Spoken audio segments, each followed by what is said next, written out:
let's go. Welcome. Let's see. So yeah, I think yesterday we played the game a little bit, like tried the boss a little bit. I think I didn't test the boss after I did a bunch of like updates to the device system, and it turned out I had to make some updates there. We also added music, the ability in the editor to add music to the game, and that worked, so great. What else? Yeah, new. Wait.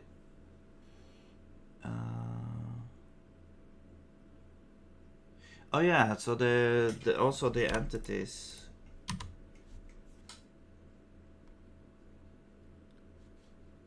The entity types now can have. Actually, I can go to what was it called? Stop.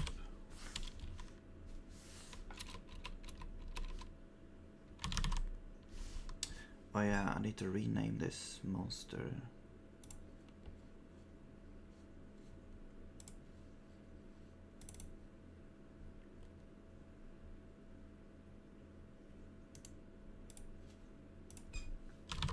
Something. Okay. So yeah. Alright, yeah, so this monster, yeah, so now we can define hitbox in the editor, and we can visually see where it ends up. So it's a lot easier to do that now without having to guess where that rectangle ends up.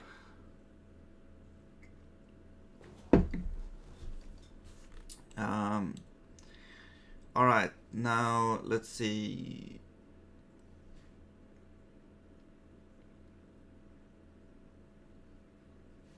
Oh yeah, I think there was an issue with the boss when the boulder hits the boss, it crashes.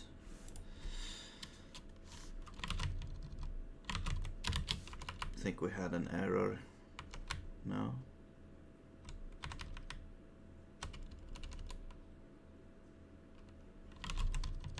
Was it this one?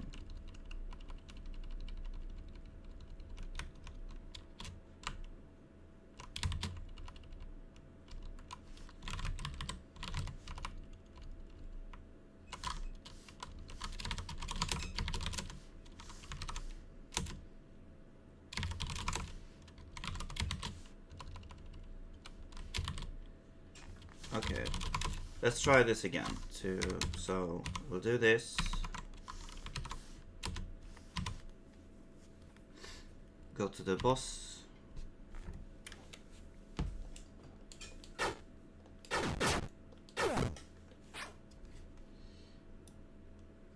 I'll just lower that.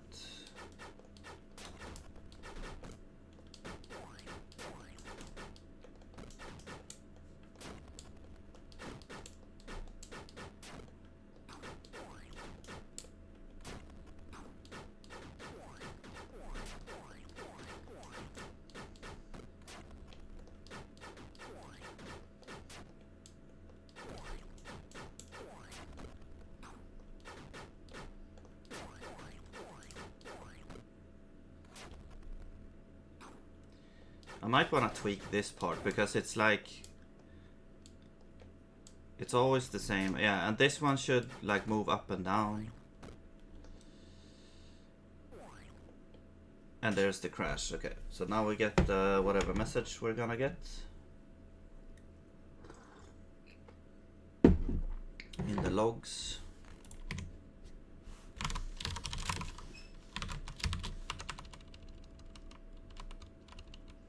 And there's something about the steering, cancel steering wheel control. Alright, let's figure this out here.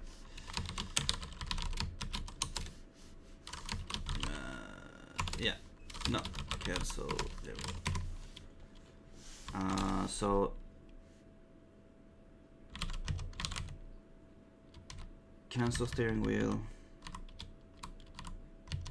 Hang on. 1038. So we're trying to get the device type, right? Okay, but we just want to deactivate it, so we will just say deactivate.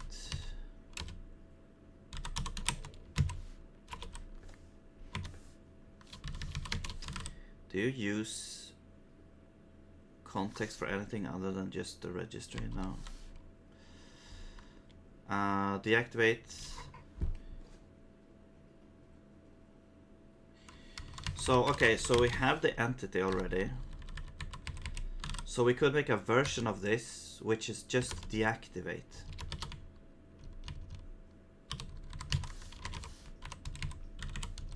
And then we don't need to supply anything because the context is in here. So we're just using the context. We don't need to grab that. I'm not sure. I'll keep this to do here. I don't know what it means. But this will just be context get instead.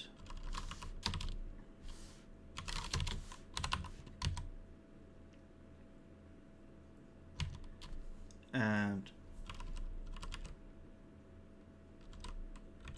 well, we don't have a device type.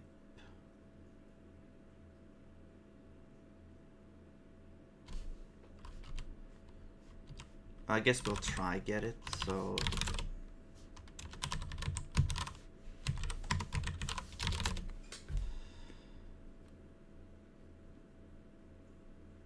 yeah, okay, so that's how it works. Like we set the signal. If it's if it's the new system, we set the signal off. If it's the old system, we call deactivate. Okay. Now here we can simply do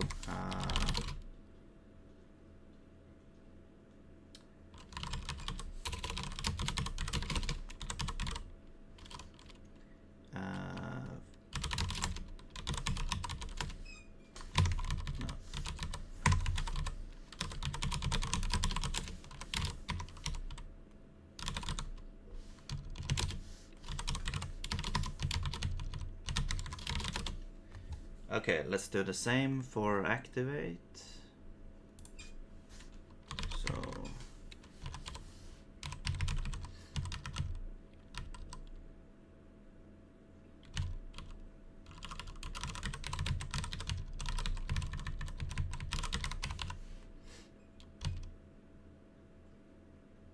yeah.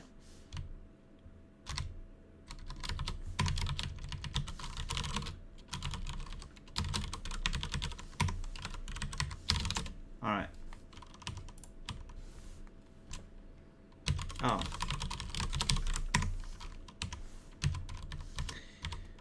Okay, one instance where that error actually helped me here. No, I think it's good. Okay, there we go. So, okay, now we can just call this. Actually, we can just call. Yeah, we need like control context or source context, I mean.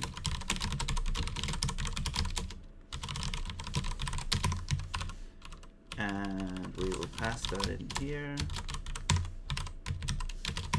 So deactivate it, which will handle these things. Now handle state change, we probably want to keep that. But yeah, this one doesn't really do anything. It just sets the signal. We want it to actually like do stuff as well. This is only for device types. So basically in the new system you set the signal, but then how do we like Oh, you do update.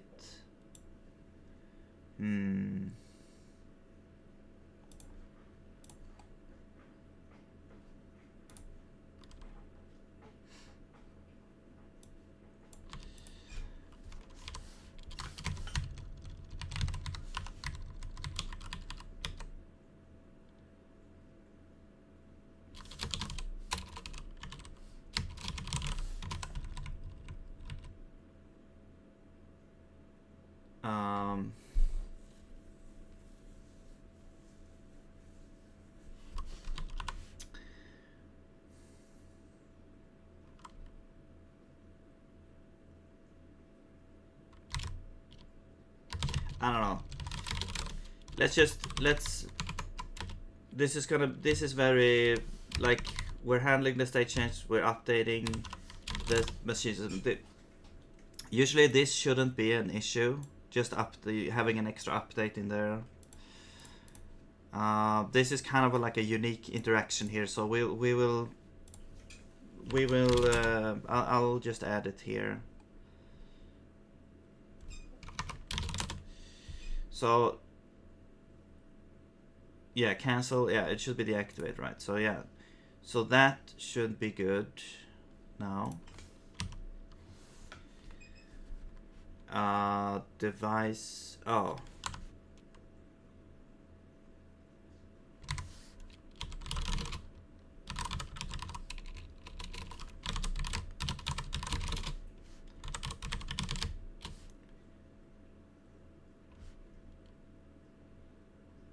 Steering wheel. So that's that's the source, I think. Yeah. So do a try get on device type.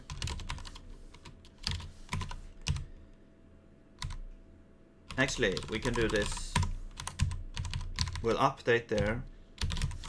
If we have a device, we'll get it. Otherwise, we don't need to do anything else, so we just return. There we go. So now the type of this should be not optional. Okay. And red. Oh.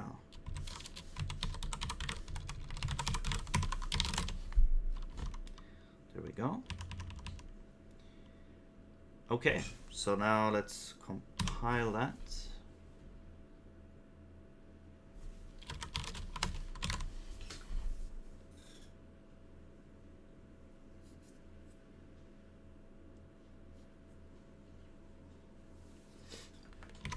Okay. Oh. Why is it still running? Oh, there's like a leak or something. Okay. Well, whatever. And then here. Okay, now let's try this again.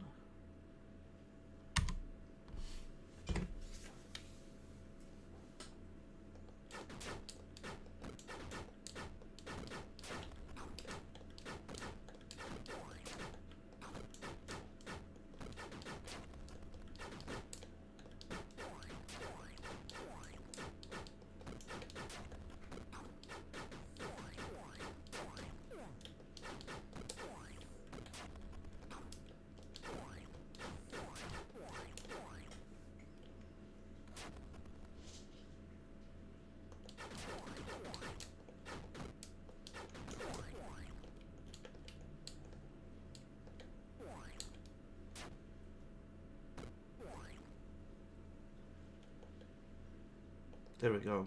Except it didn't cancel the steering wheel.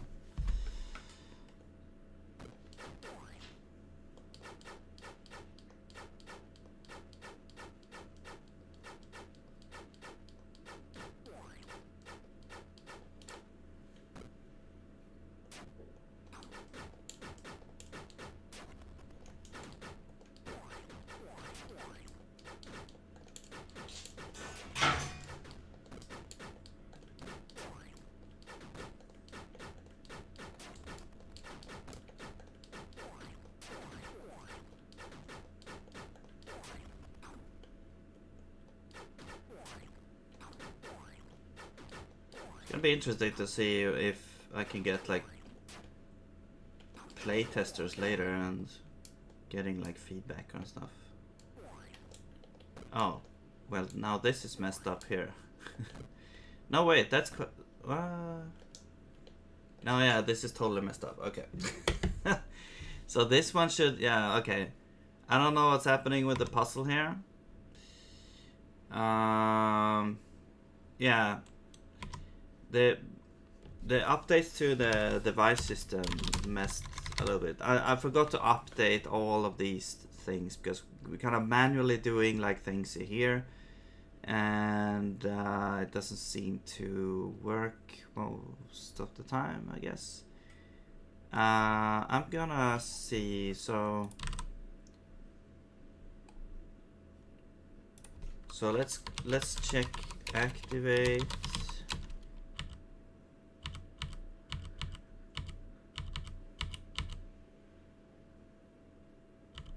Okay, so we have made all those.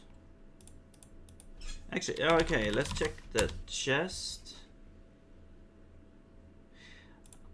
Wait a minute, it might be the case that they have like double things. I mean, okay, if we look at the toggle here, for example, like the new system uses these state machines with signals that comes in. And yeah, we can look at the signal and we can do stuff with that. The old system uses a thing called device type that you can call deactivate or activate on to activate and deactivate it. And the thing about this init device here is that we create components for those things. So basically here we create a device component. This is the new system, but then we also have device type somewhere, right?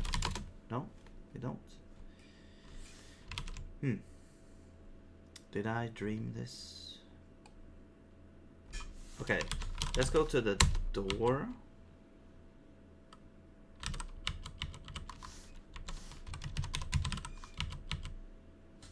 No, I'm pretty sure we had device type somewhere.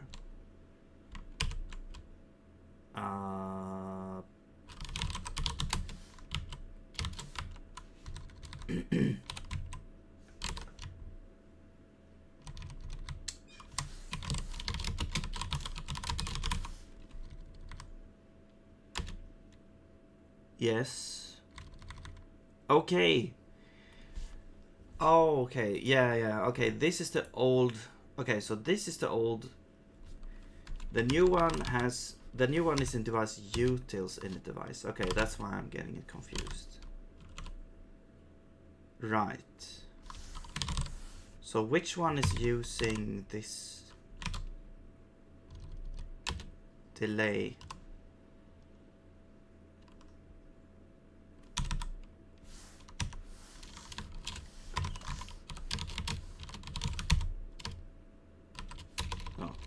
Device utils.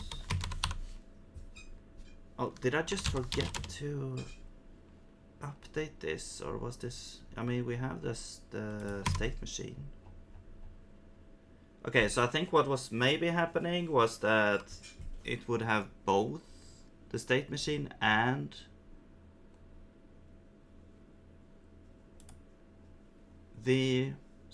basically both the old and the new system running at the same time.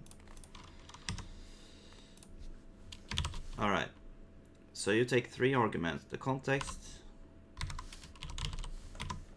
right? Because okay, if we open up, for example, toggle, here's the new way to do it. So you create an entity first, and then we create a context, and then we don't do this. We just call init device with the context and this whole scene entity, and then we can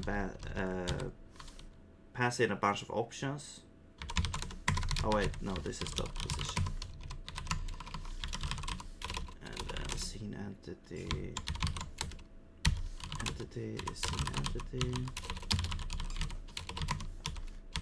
Animations.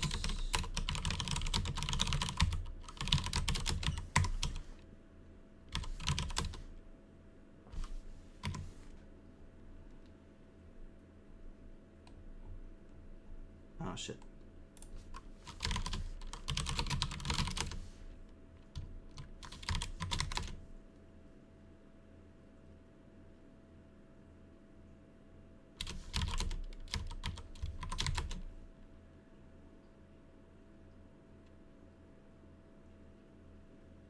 Wait.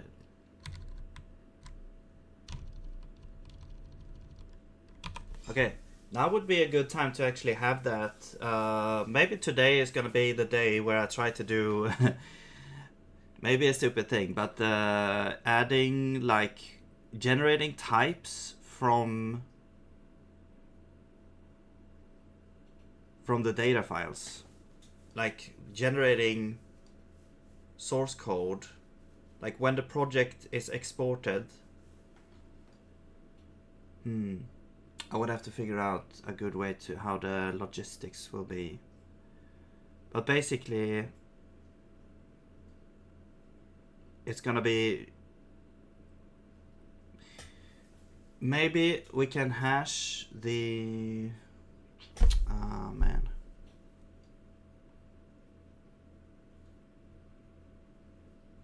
Actually, yeah, it would be a good idea, perhaps, in the index to add content hashes for all the files, so that we know if something has been updated or not. And then you can have a hash on the index itself to know if the whole project has been updated. So then you can easily, okay, look, compare your old hash with the new hash. Okay, it's updated, so now we update. Now we have to generate the code. And that could be part of the build step in the game code.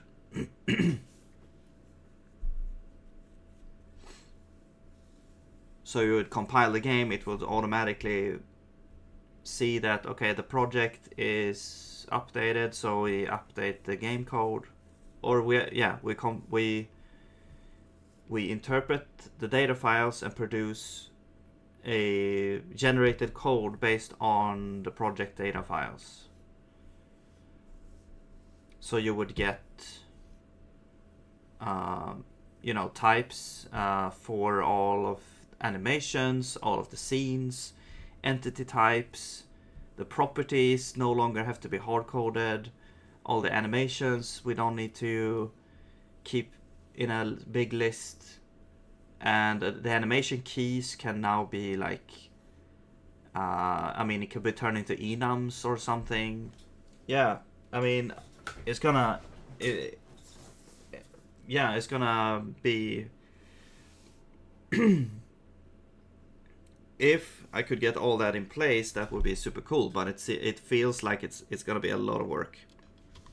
And maybe also, but it's gonna be very cool.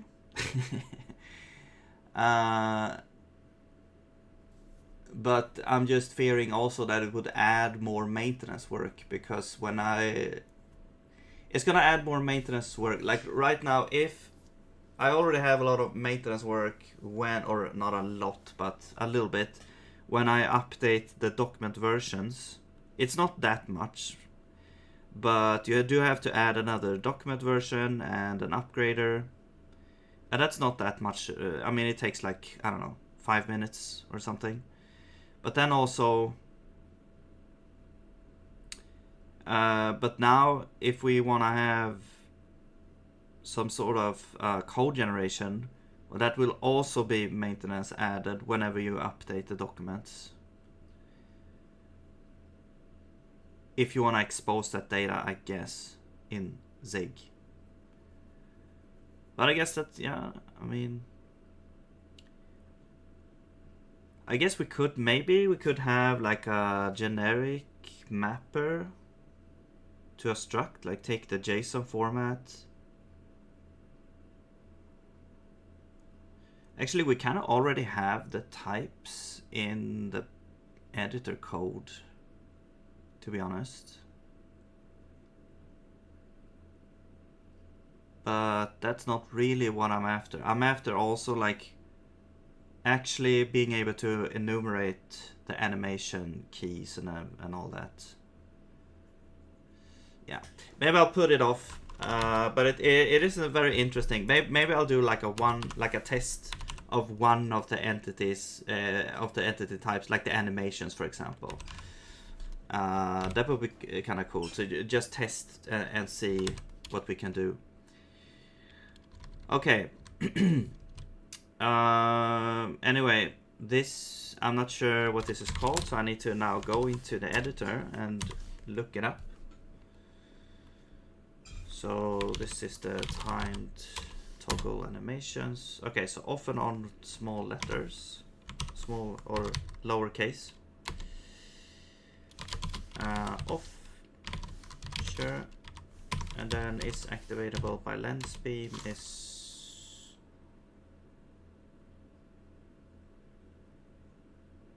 wait, is that true or false?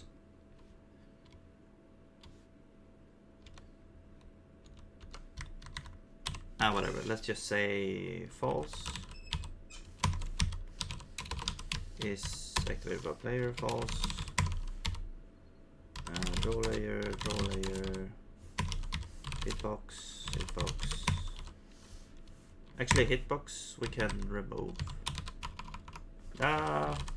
Whatever, let's keep it. I haven't updated this system to not static true. Okay. What else can we put in here? Collision group solid. And that should be it.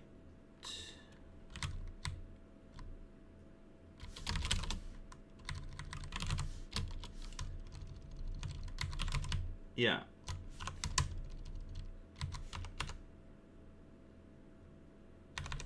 And then we add time toggle. Wait. No, it's not a time toggle. It's the delay. Delay.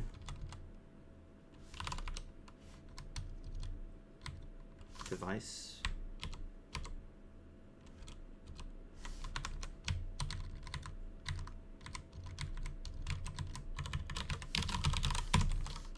Init with properties. Alright. And we also add the state machine. Okay, why are we getting the texture now? Oh, we're doing this manually here. Okay. Here we go. That's the off. Okay, cool. So we don't need to do any of this. Cool.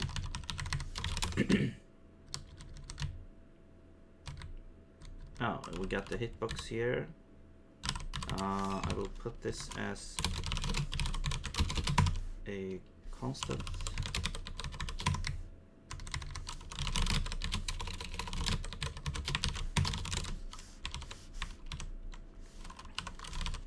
Move that.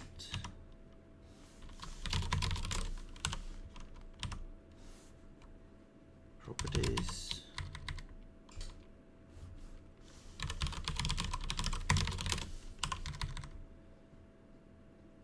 There we go. All right. Now we also need, I think for the delay, we're not really gonna have a state to, it's not gonna be saved in the save, I don't think.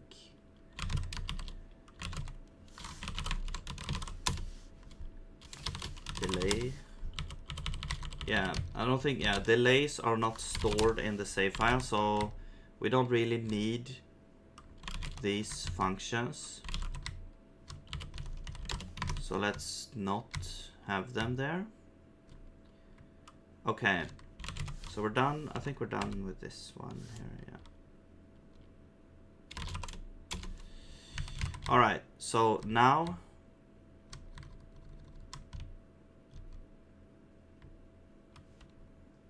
that should be good. The state machine is already in place, so that should be fine. Although we're getting device type here. This should actually, I mean, this is just getting delay device.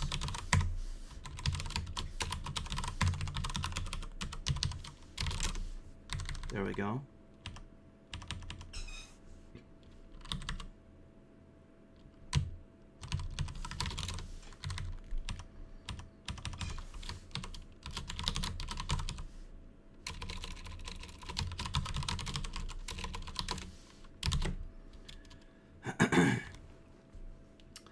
These ones we can remove now.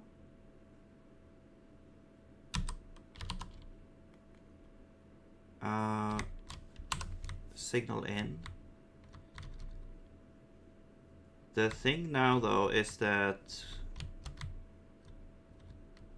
we're listening to signal in instead of the actual signal. Hang on. So this needs to be translated into the new system. This is the old system, like you just call activate.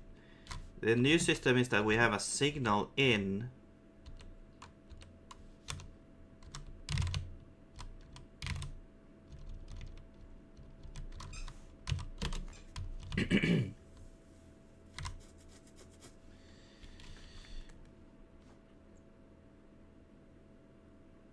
I'm going to say, so commonly we have the last signal at so we have basically just a timestamp, which kind of works like an ID for the last signal that went in, because there's like only one signal coming in, and whenever the signal changes, there's a timestamp attached. So if it's on, there's a timestamp when that happened, and then when it's turned off again, there's also a timestamp when that happened. So this can be used as a kind of like an identifier to know frame by frame if we're still on the same signal. Because then this would be, you know,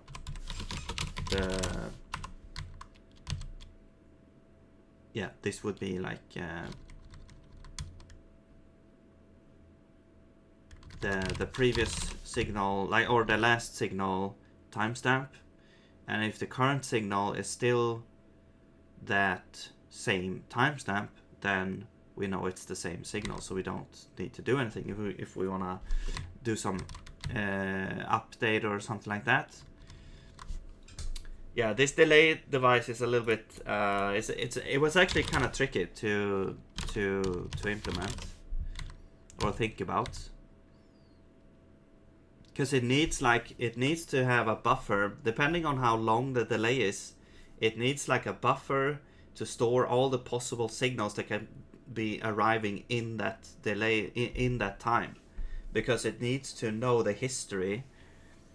And so we are storing basically all the signal history in a queue. Whenever a new signal comes in, it's stored in the queue, and then when the time comes for that signal to be produced from this device, then we pop it from the queue, like, yeah. So here is like if signal in. So instead of checking this,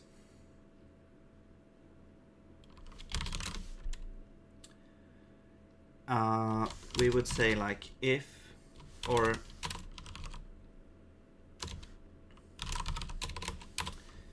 actually we would want to get the, no, I'm gonna look at, for example, toggle to see. We have this here, we have, oh yeah, let's copy this. So this is device utils get device. Now this is like the new device, the new like common device component, which has the signal on it. And if it's on, we get a timestamp, and then we check if it's, you know, not equal or more than here than the last. So we can use device here, last signal at, and we don't need to get that. Yeah, and then we basically do whatever we do here. So we add this to the queue. Actually, we don't need to know if it's on or off. We just need to get the time.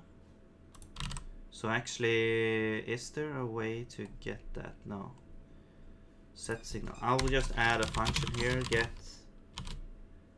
time, get timestamp. Doesn't need to be a pointer. Oops.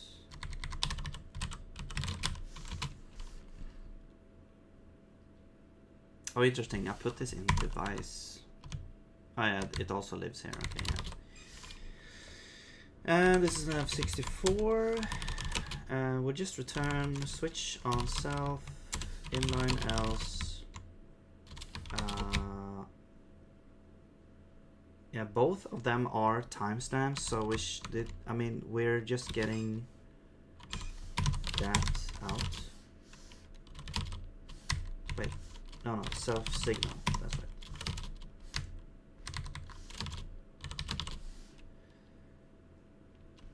Yeah.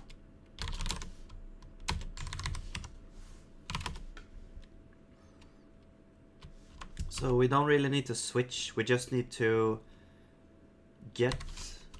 So we need to get the, or we need to do this. If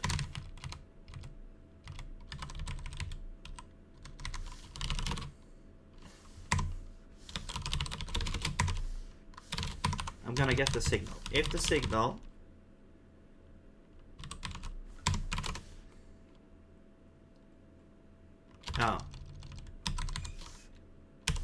let's put it here actually.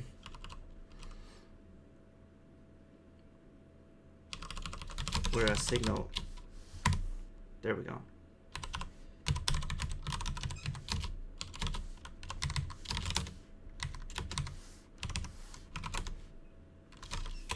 Get timestamp. So nice that you could put functions on enums, union enums. That's really good. If we get this,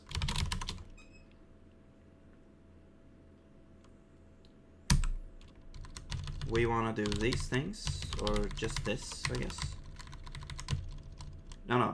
Yeah, if device last signal at is not equal to this, we will, or less than, I guess.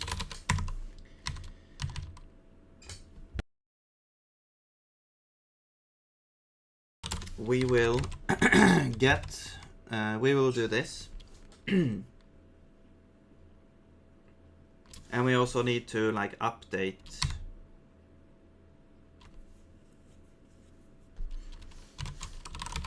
last signal at. Okay, so now we've replaced that with the built-in signal system. Sort of. And then down here, right, so here's like we're checking if we should pop something. So this function is called each frame basically here. And here's like if we should pop an expired item, we do that. So we set the state to delay state, yeah, whatever that is in there. All right, cool. Oh, but the signal in now is a bit different. So actually this would be like the signal. Okay, so we need to change this a little bit. So this one is now a signal coming in.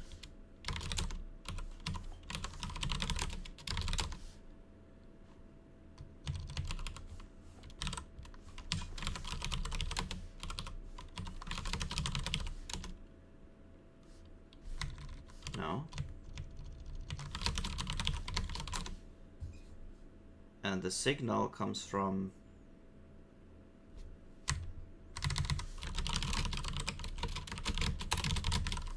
device.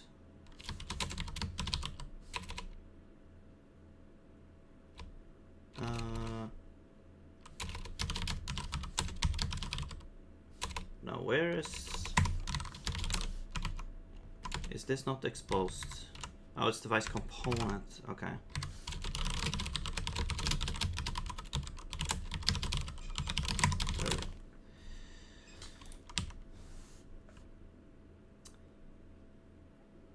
Okay, so now we're storing signals instead. So this should now be a signal that we get.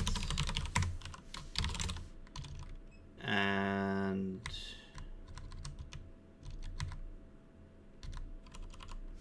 yeah, we'll just switch on this signal. And this should be the same. There we go. So we actually don't need this state. We can remove that. We can remove this. We can remove that. We can remove this. Rest we need.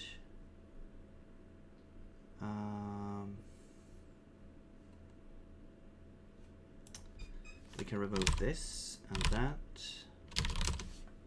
We need these, I think. Yes.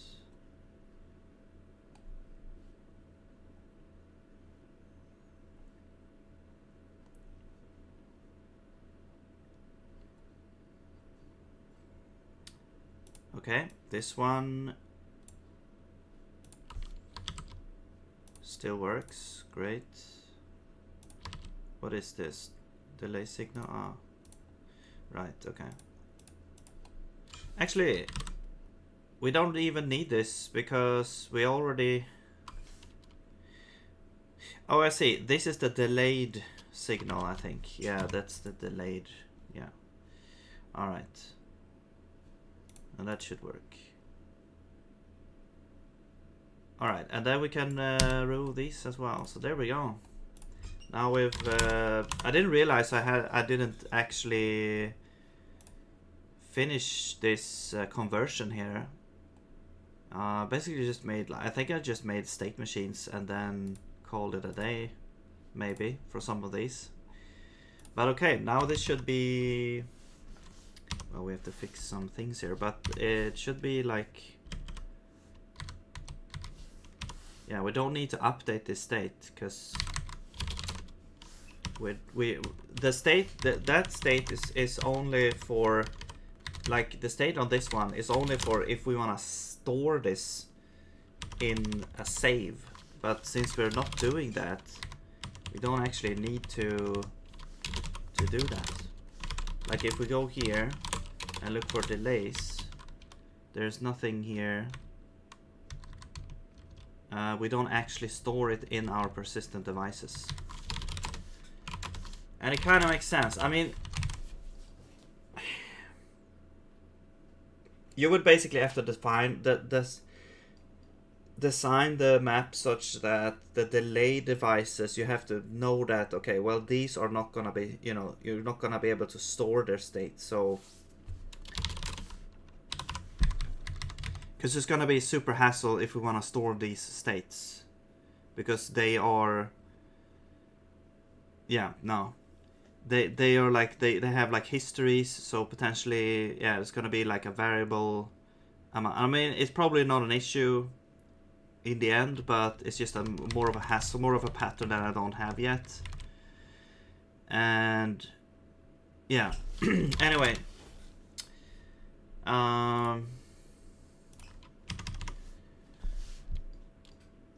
there we go. So now the delay should be good. Let's go back here and do the rest, I guess. Yeah, so this function is the one that we actually want to just remove, actually. This, yeah, I'll just remove this. Because we're gonna, I'm gonna, and also, Yeah, there's a lot of things that I need to do here. I need to remove this one. The device type needs to go away. Update device, like this whole thing basically goes away. The only thing that's kept is the signal.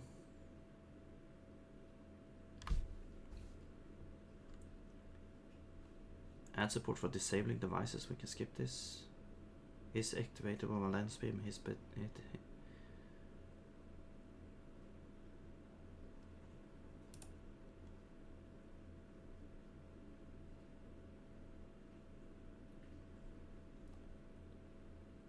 Oh, this is just set instant signal.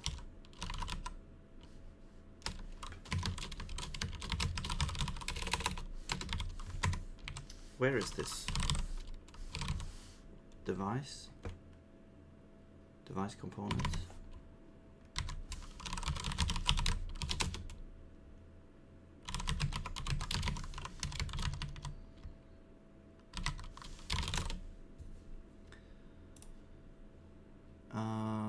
Yeah, we should keep this part, but this part we should destroy. Boom. And this one goes away. This we should keep. This still should have these. This one we should destroy. Boom.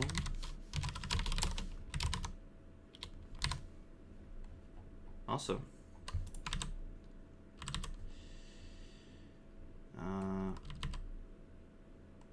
Where's like device type?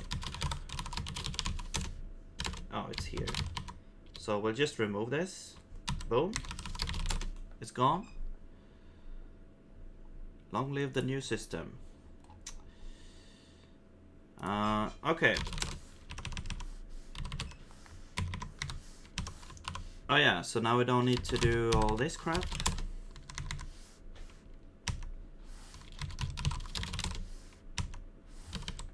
We don't need you.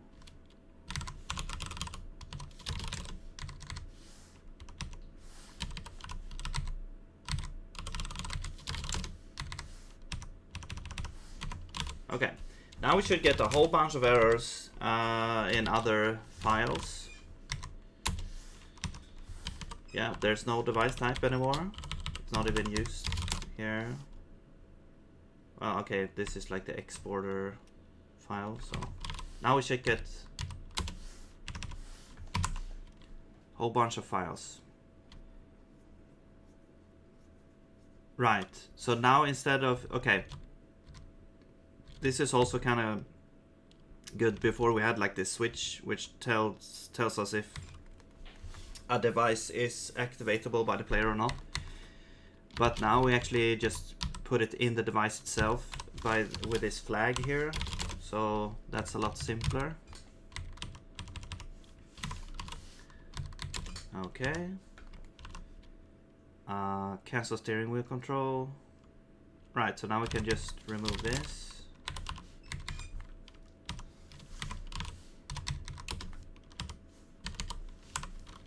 And what was this? Handle activate. Right. Yeah, so we remove this, and if we have a device component, we activate it like this instead. Okay, cool. Wait, was that it? No. If I try to compile, there should be like a whole bunch of errors now.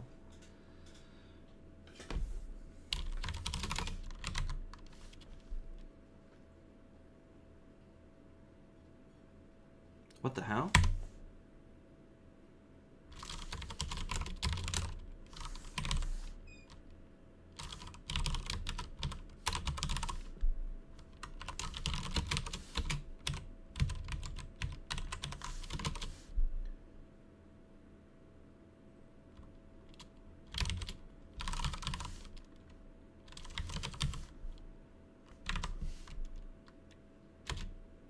this can't be right.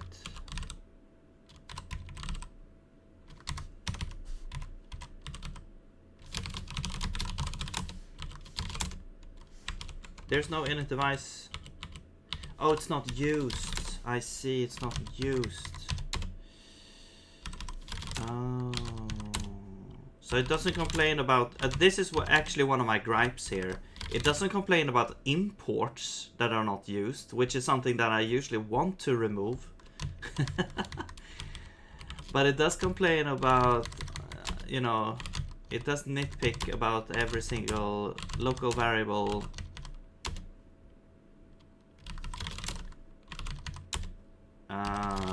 parameter to a function that's not used, which is good. It's good. But this is actually one that I wish it would complain about. Although maybe that is too annoying, like if it would complain immediately about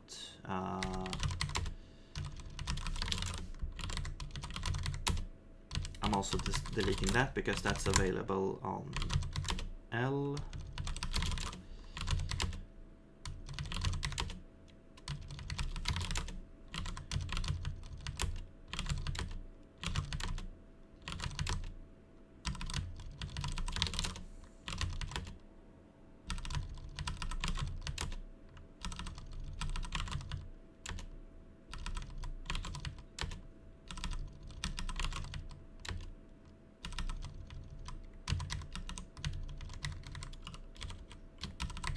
Yeah, because, you know, you have to go and manually check. Okay, are we using this? No? Okay, goodbye. You know.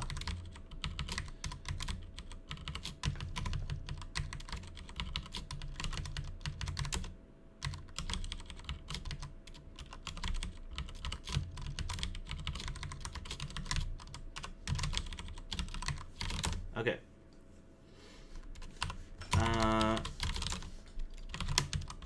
Maybe there's a flag for that or something. Let's see. Yes, okay. Do we have any errors? No. Can we run compile?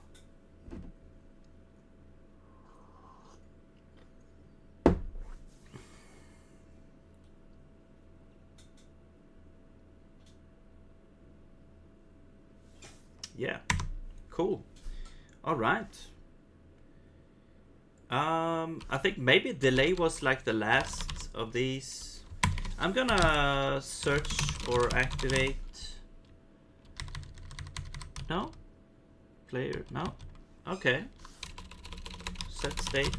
And that should be state machine utils NPC. No? Okay. So, yeah, okay, maybe delay was like the last of those then. Which makes me not hopeful that we have fixed the issue, because there seem to be other issues. But I'm gonna test this room here. This room is has delays. These are delays here. Time toggles, doors, enter area activators, retract, buttons. Yeah, so there's a whole bunch of different devices in here. I just want to see that they all work as they should.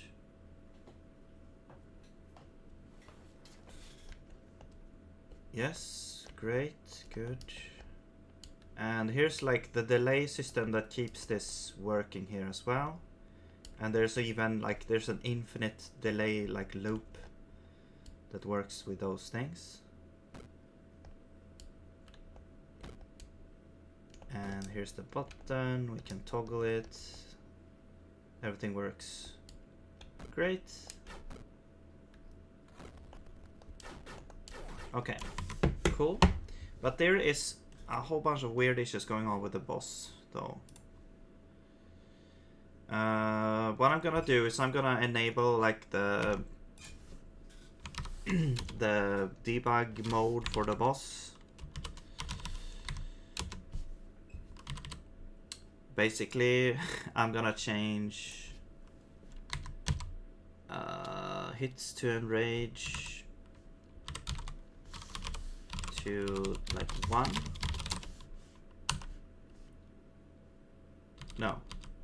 not that one. I think it's hits to stun. Yeah, here we go. There we go. Hits to stun 3.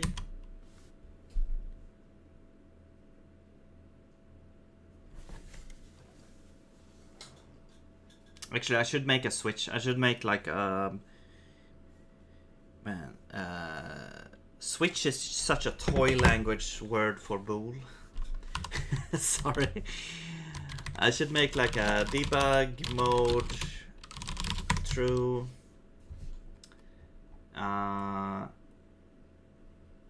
And here like if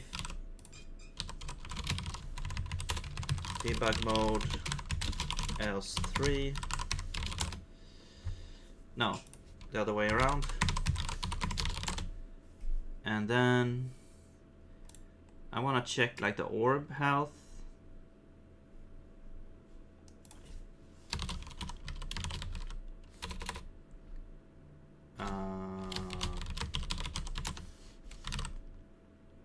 Yeah, that's dependent on that. So now it should all be good. Let's compile.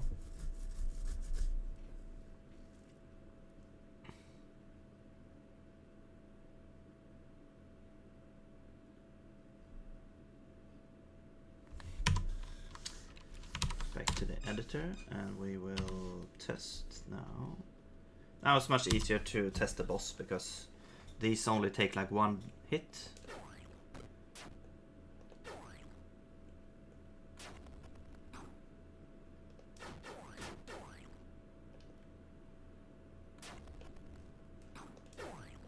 Okay, now so far everything works except for this time toggle here.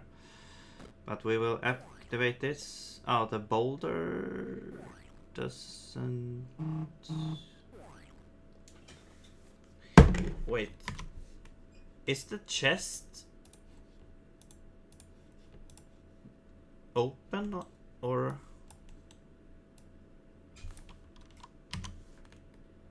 Okay, the chest is open. I think that's why... that's why the boulder doesn't come down. So, okay.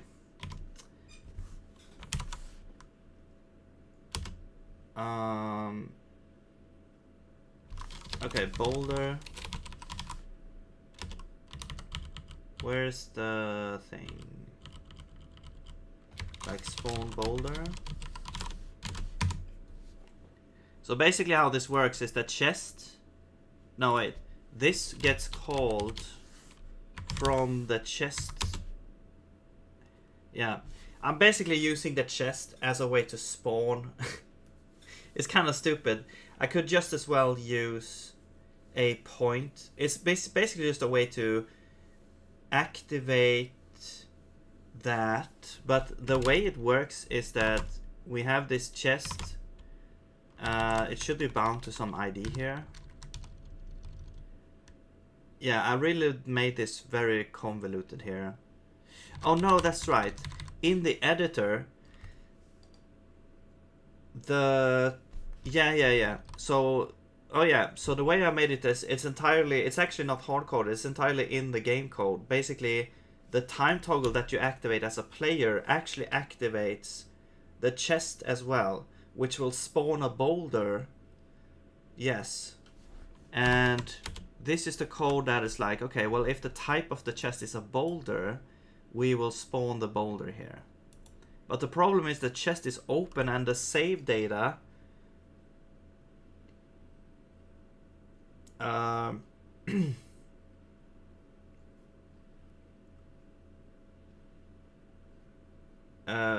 forces the chest to already be open. So that is what's happening. Yeah, we open the chest, but the thing is, if it's a boulder, it should like always be closed. Maybe we should have, or it should always like, it should close again.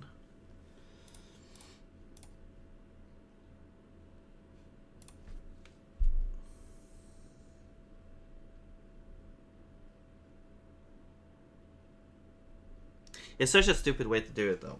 But, I would maybe instead you could like, instead of having like a chest that acts like a spawner, maybe you could add a special type of entity instead that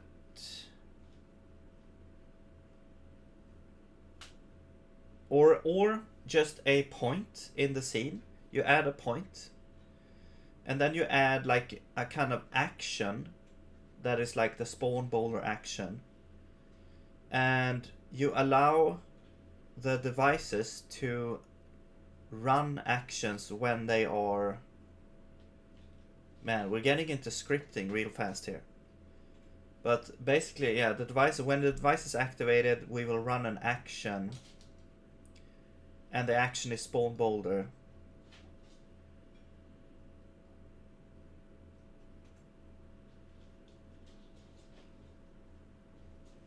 And then we have some sort of action system in the boss room that would handle that. Spawn boulder action, and the action is, and it needs to be somehow tied to the point though. Alright, well anyway, I could have made it like hard-coded a point instead of having a chest. I just thought it was funny to have a chest there, and we could use the device system to hook them up. So it's actually not hard-coded, except for the fact that we need to spawn the actual boulder.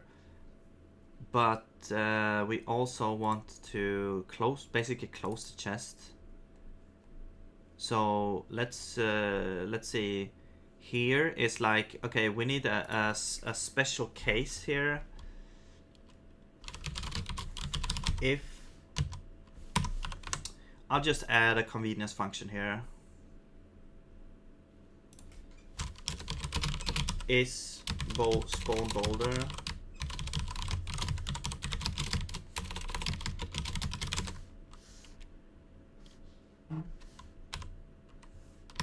no.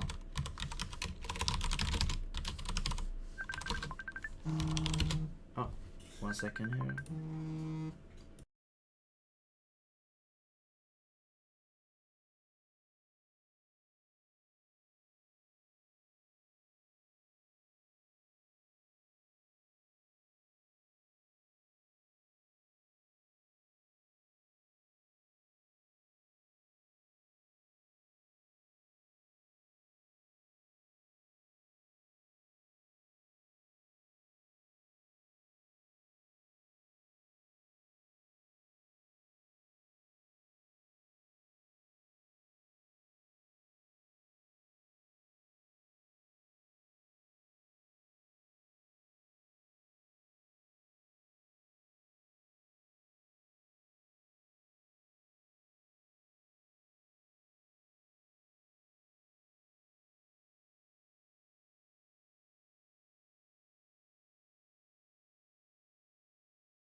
I'm back.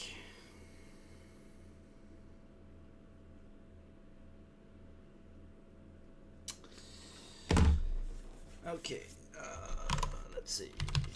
Spawn boulder. This is probably like very temporary code, maybe. Let's see.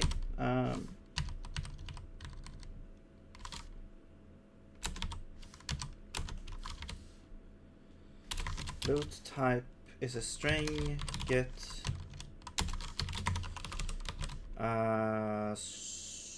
if return equal boulder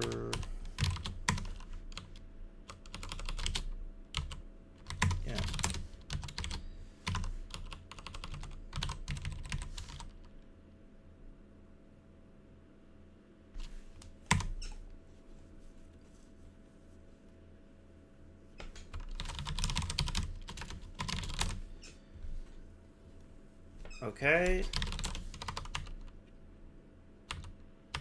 And here when we initialize the chest, if it spawn boulder, we want to set the state to closed and return.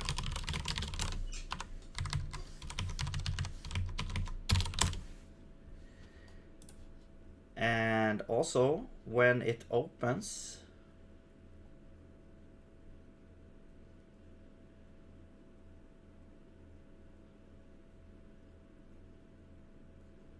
so open and spawn, set state to opened. However, if get the chest. If the chest is a spawn boulder, we wanna set the state to closed.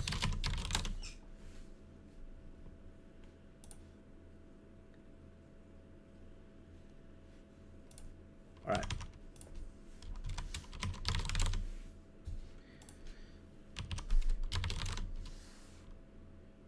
Now we'll compile.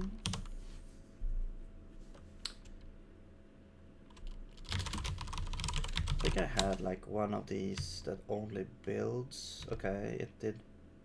I need to do F7.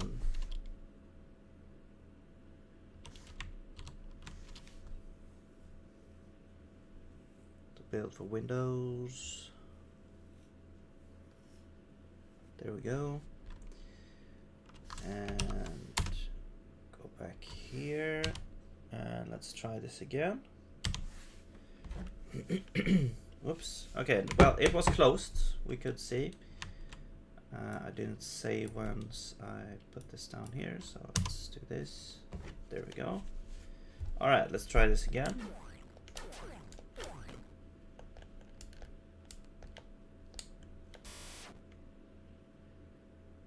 Whoa. Okay. I think there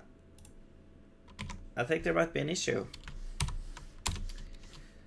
The chest is probably like infinitely spawning, is what I'm guessing. And let's see. So yeah, so it receives a signal. Right, so now we need like edge detection actually.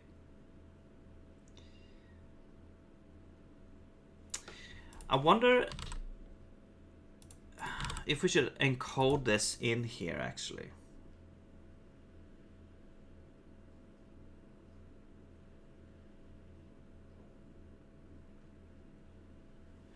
No, that doesn't.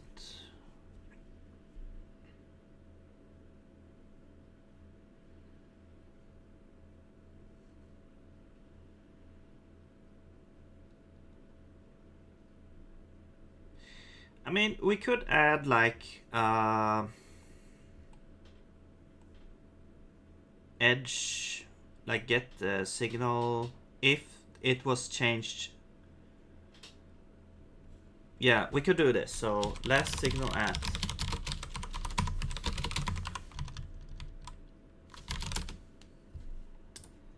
then get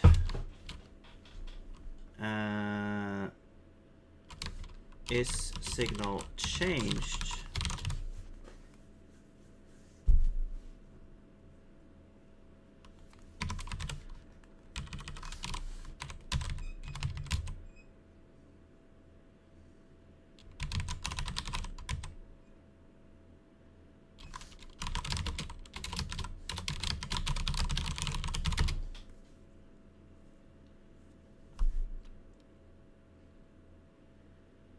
And we need it.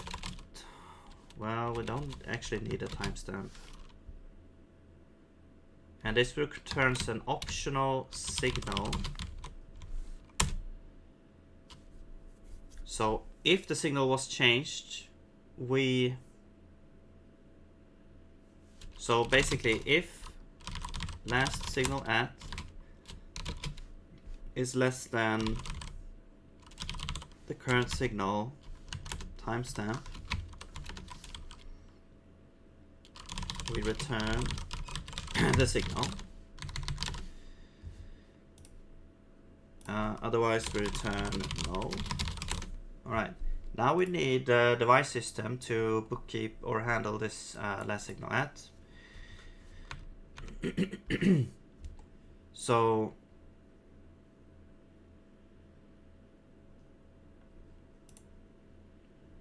after we've done everything,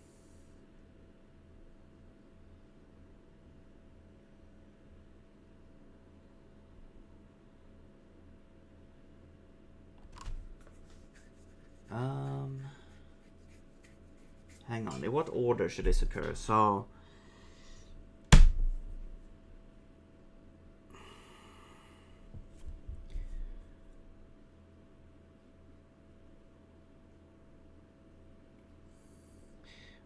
it has to exist for like one frame is the idea, at least. So the device system is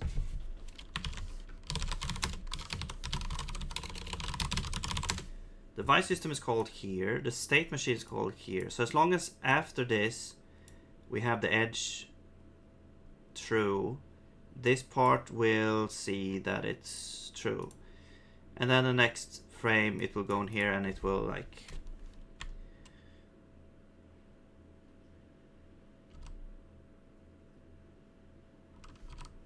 yeah. Actually, you know what? We could just, since the T is like discrete, you know, each frame's the same. We actually don't need to bookkeep this. We can just check, we get the current timestamp, and we just check if T is equal to that, we return null. No, the signal, I think. Yeah, so if this is the current timestamp, then we return the signal, otherwise we return null. Yeah, that should work. Because when we set the signal, we just use the same T as we have.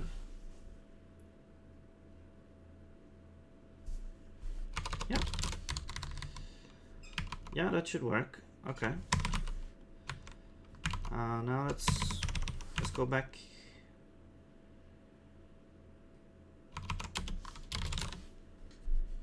And now we don't, basically all the devices that use their own bookkeeping for that doesn't really need to. What did I want to do here though? Did I want to do anything? Yeah. The infinite opening. So open and spawn. This is from update when it's closed, if the signal is on. So here we actually need to say is signal, okay, get signal changed.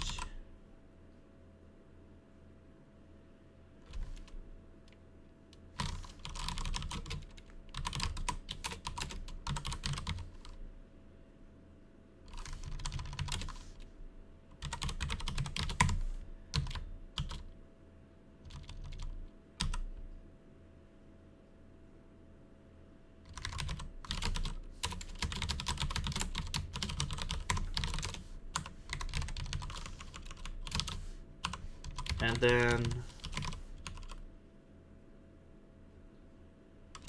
is signal changed on to on.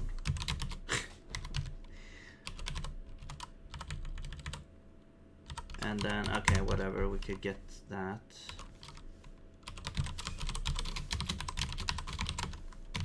And then we just copy this.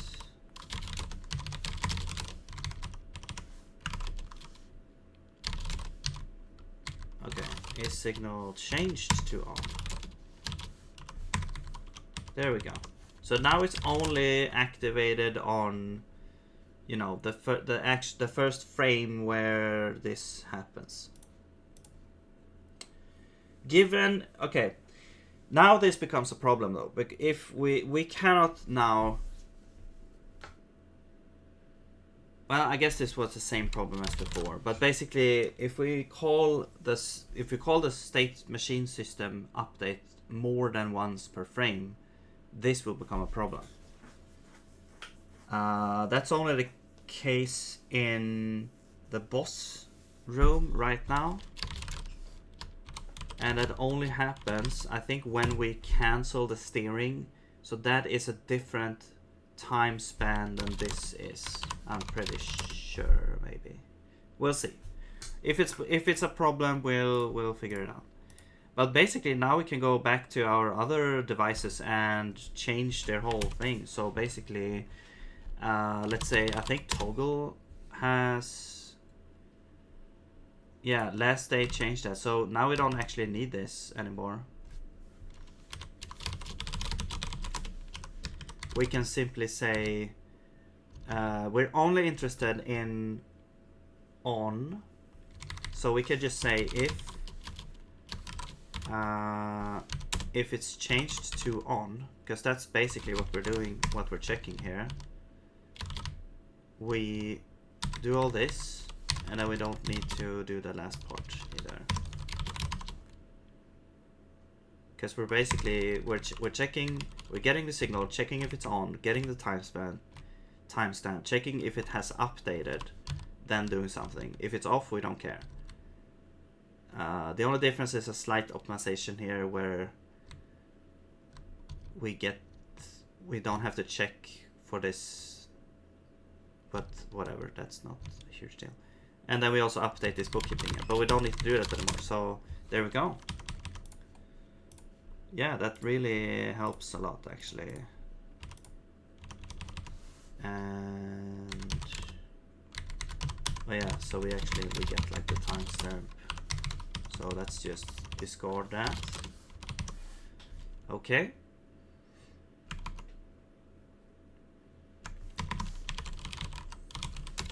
Time toggle should probably have something similar activated at. Yes, same thing here. We also want to check if signal is also changed to on. Granted, if this actually works, but basically, yeah, a lot easier now. We don't need to look on that either. What else could we have? Delay. Yeah, delay also.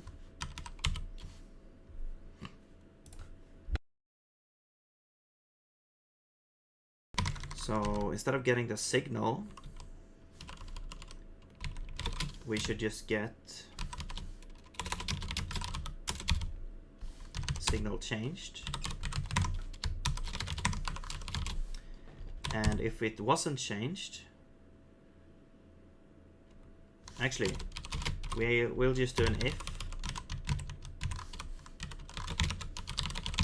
And we get the signal out like this, and then put this there. And we don't need to update the last signal. Yeah, a lot simpler. Cool. Do we have anything else?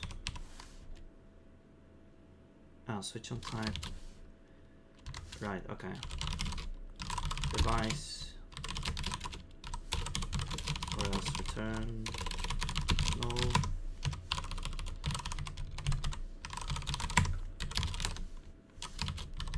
Wait.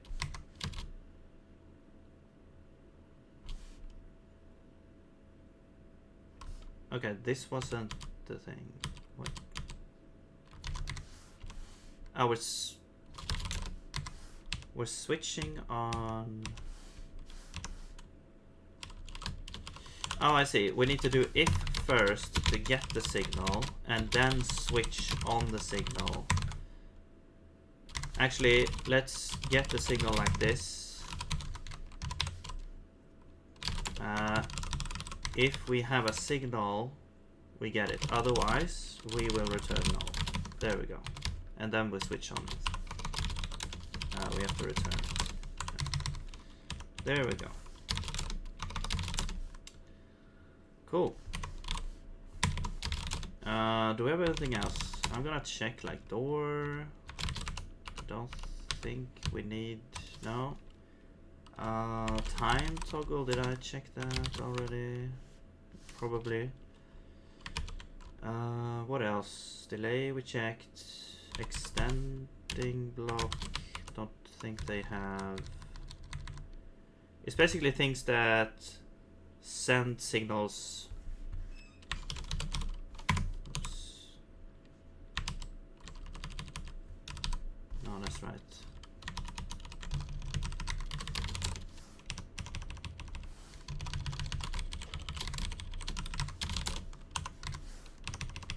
Yo, Blue.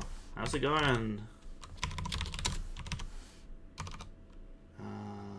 What else?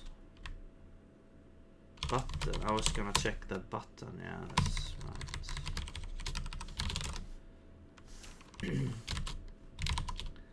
How are you doing, Blue? Properties. Last idle at.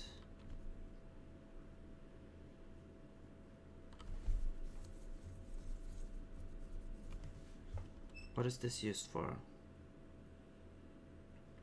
If we get a signal.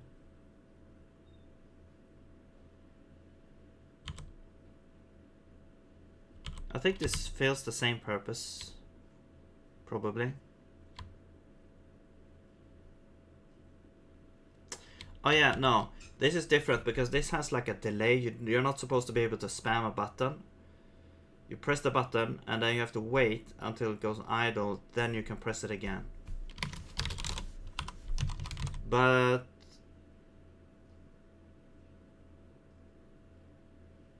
I think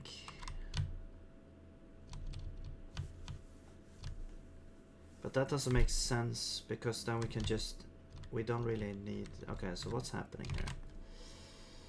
Is it possible to post this game to WASM using Zig? I wonder why keybinds you're using to control this game. Yes, it is. I've actually done it already. You can go to I actually host a site for that. It's like an older version, but it's still.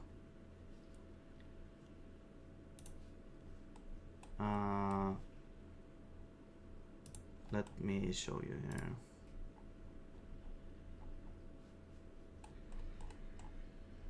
Wait, oh, not that one here. So you can go to this page and yeah, and then you can. The only thing here is that the space bar is for jumping, which was a poor choice because it like moves the scroll bar down whenever you press space. So I should probably change that to, you know, pressing up or something instead. You can see the bindings at the bottom. I tried to make gamepad work, but to no avail.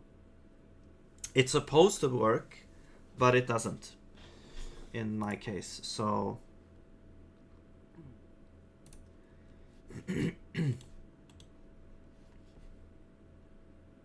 but yeah, it's an older version, so it doesn't have all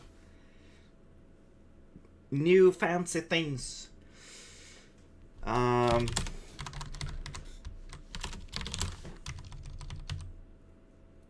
And yeah, I need to like update some of the like WASM generation code, since I've updated it a bit since then, in order to make it work, but shouldn't take too long to actually get the new version out.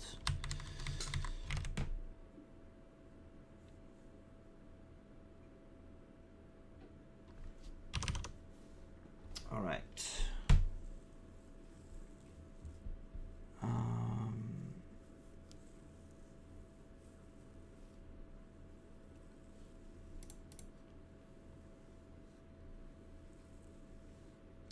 Oh, nice. Your computer works.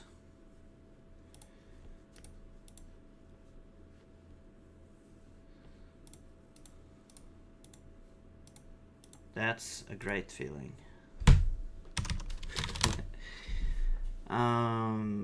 Let's see. What was I doing? Oh yeah, I'm trying to figure out this part. I just want to see if it does what I think it does. So basically, if it's only available to get clicked if we've passed the initial timestamp. Is it just to avoid like infinite presses or something? Like when we press it, there's a duration here, press duration. And then when it's ended, we set back to idle. So there's no way of actually, you know, pressing the button again. That's the thing. So I don't think we actually need this. I'm not sure why I have this here. This seems unnecessary to me, because this update won't run when you're in this state. So we just need to check if we have an on signal.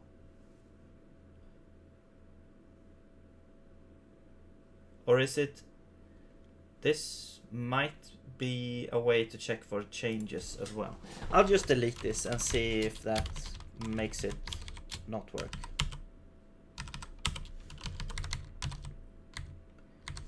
So we basically just have like if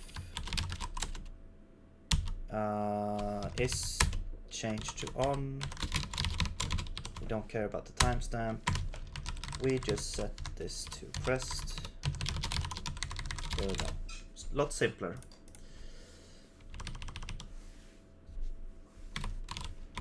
Okay, now compile.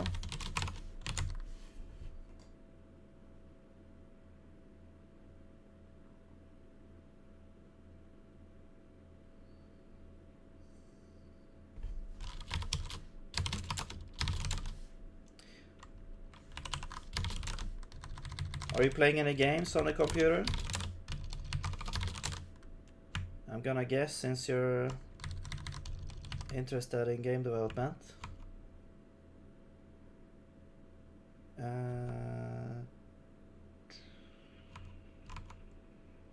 Like what kind of games are you interested in?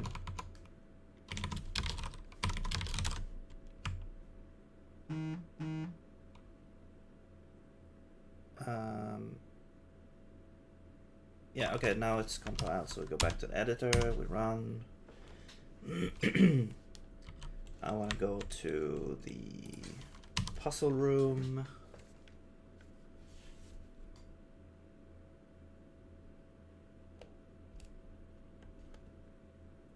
Oh, yeah. We're not supposed to be able to go back here. This part should be open now, though. Yeah. So if I press this,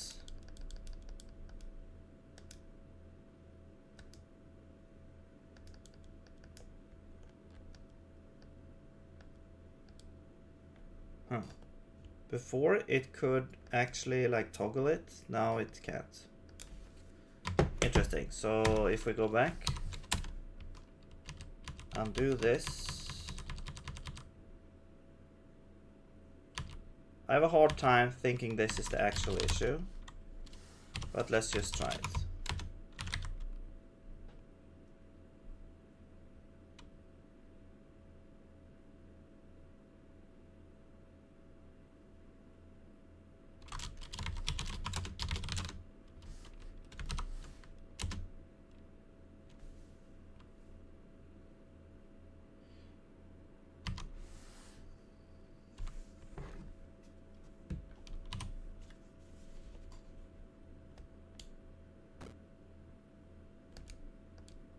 No, that's not the issue. Okay. So it might be an issue with the toggle.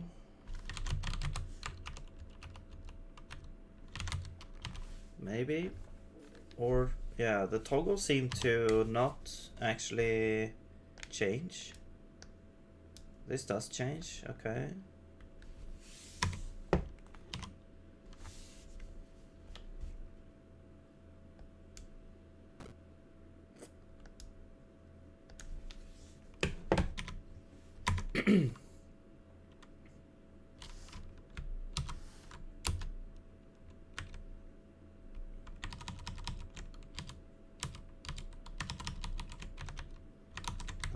Why did it lose the history? Okay.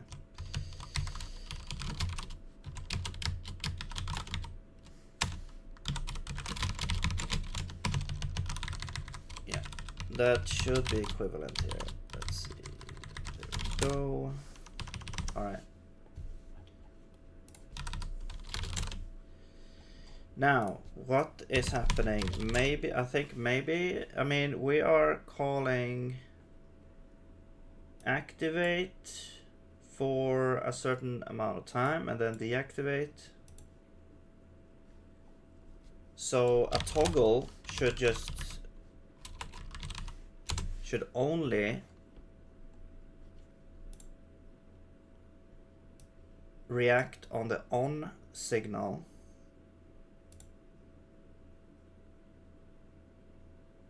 which toggles it.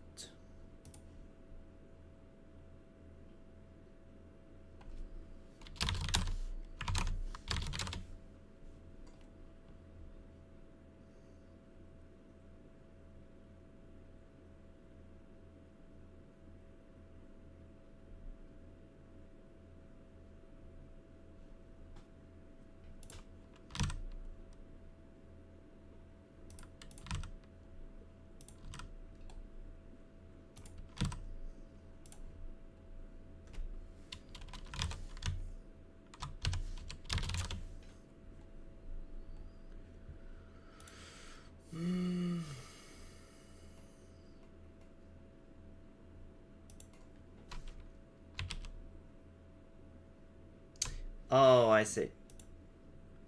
I see what's happening. Yeah.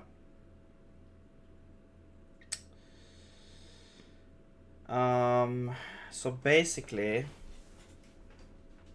when we set the signal, T is now, this is happening during the state machine update. So if we go to the update system, or not this, the state machine update, which is happening over here. So that is happening there. When you press the button, that is happening over here.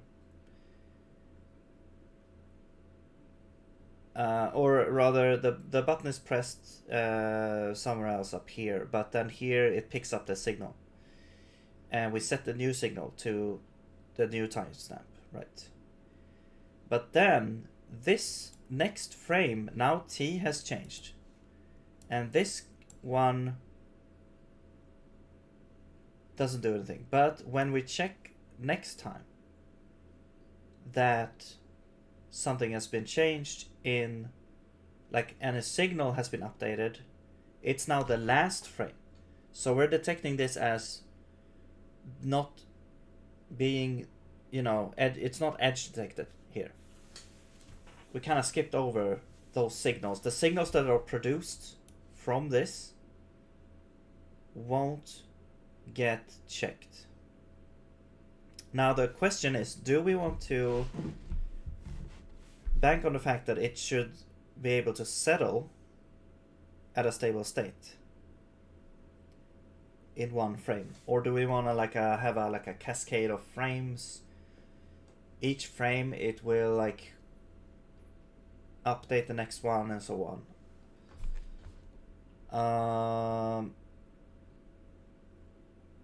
I think that makes sense, although it also makes sense to just check if any signal was updated. We call update again until everything is settled, and then we're good. But that could just cause a lot of things happening in one frame, I guess.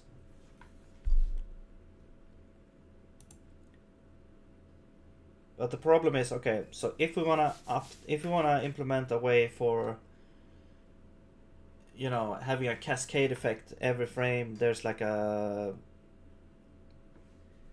you know, device A sends a signal to device B. Okay, that take one frame. Now device B receives the signal, so device C takes the next. Like, okay, maybe we can have an index of frames. A U size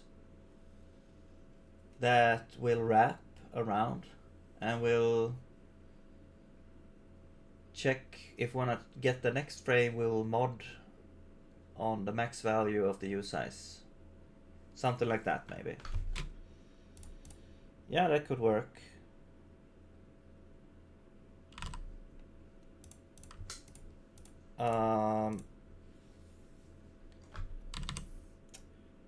So then, okay, so device. Okay, so we can't rely on the timestamp then. We have to rely on like the frame counter in that case.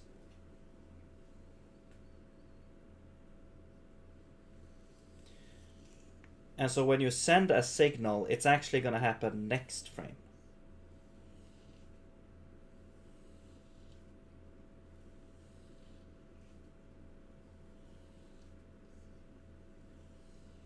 Yeah, I mean that makes sense.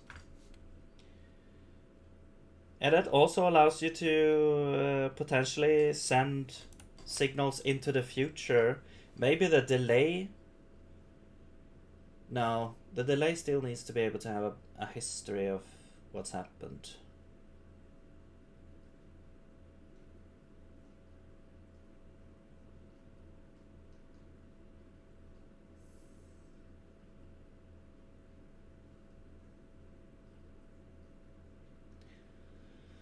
Another way would be to just have a flag on the signal to see if it has been, if it's like.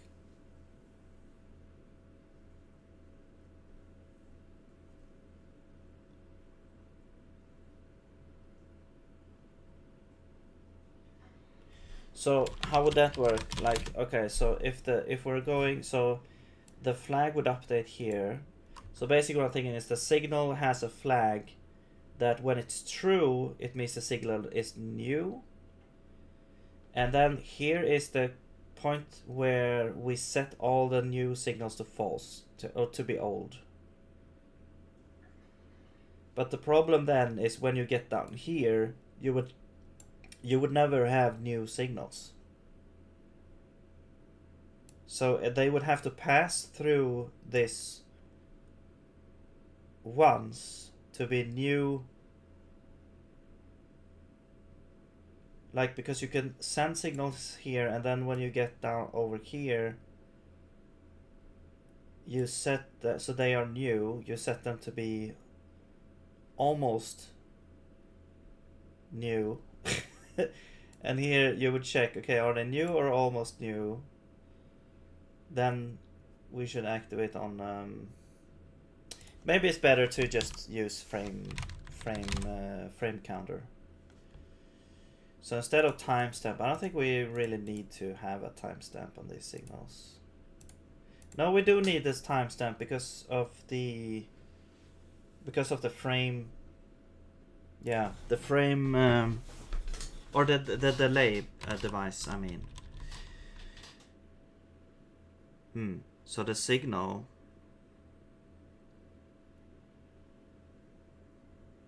needs okay. Signal state. Signal.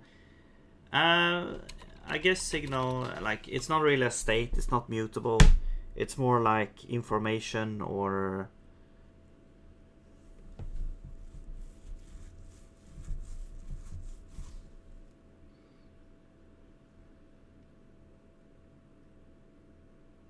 I guess we could call it signal time. Fine. So T, and then we also need frame.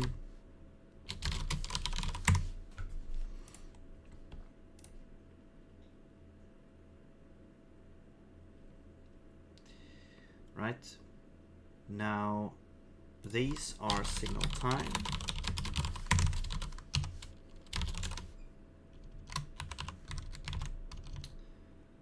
And this one actually, you have to do this. And we can also get the frame, which is a U size. All right. Get signal change. So we shouldn't look at T. We should look at the frame counter. How do we get the frame counter? Good question.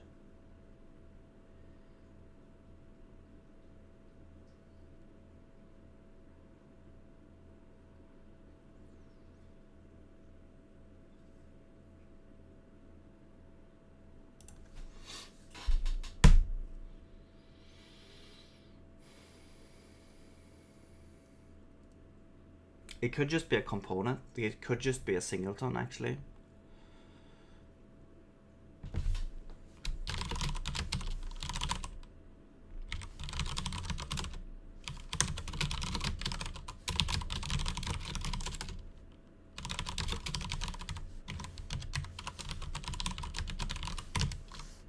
Current frame.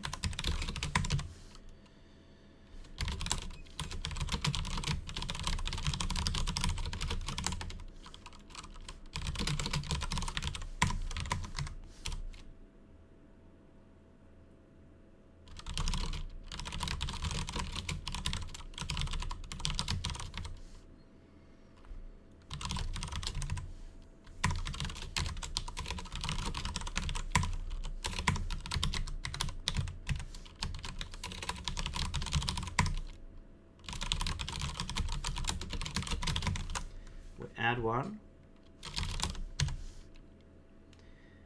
and let's also add an init.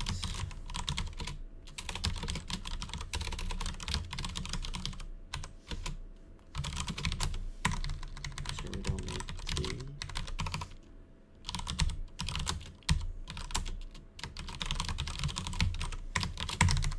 There we go.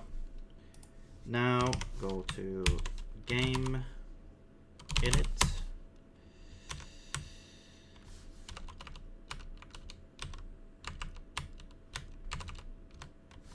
Init, where's the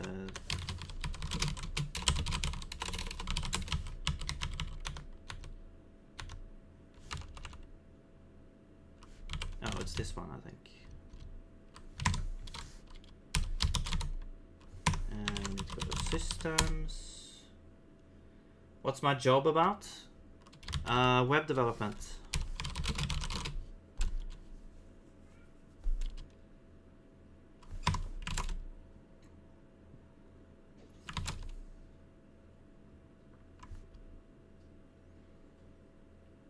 Mostly mostly front end, some back end as well. I've been working web development for about 10 years.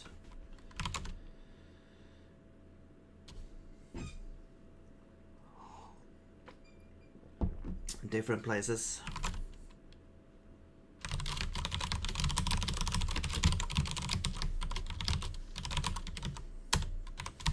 But I always wanted to get into game programming. That's why I wanted to. That's what got me into programming at the first place, like making games. So now I'm finally doing it. But I don't think it's like I don't. Init singletons, sure. I don't. What do you say?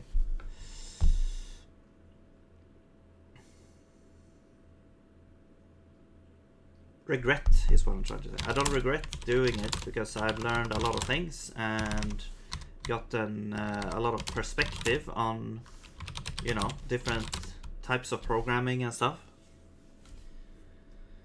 I didn't like it at first. I didn't like JavaScript because I kind of like at first I was like, well, JavaScript is not a real language. When I was like very new and I only had like C++ and the university behind me. But yeah, then I started to use it and I actually started to like it. I actually like JavaScript as a language. Well, I'm gonna say I like TypeScript as a language. But JavaScript has evolved a lot since, you know, its early days, and so it's now a, you know, fully fledged language, I would say, and you know, immensely popular and all that. So I think I went through, you know, some phases, and I've learned a lot from doing it, and yeah, I don't, as I said, I don't regret it, and yeah, but I really want to make a game, so I want to do that as well.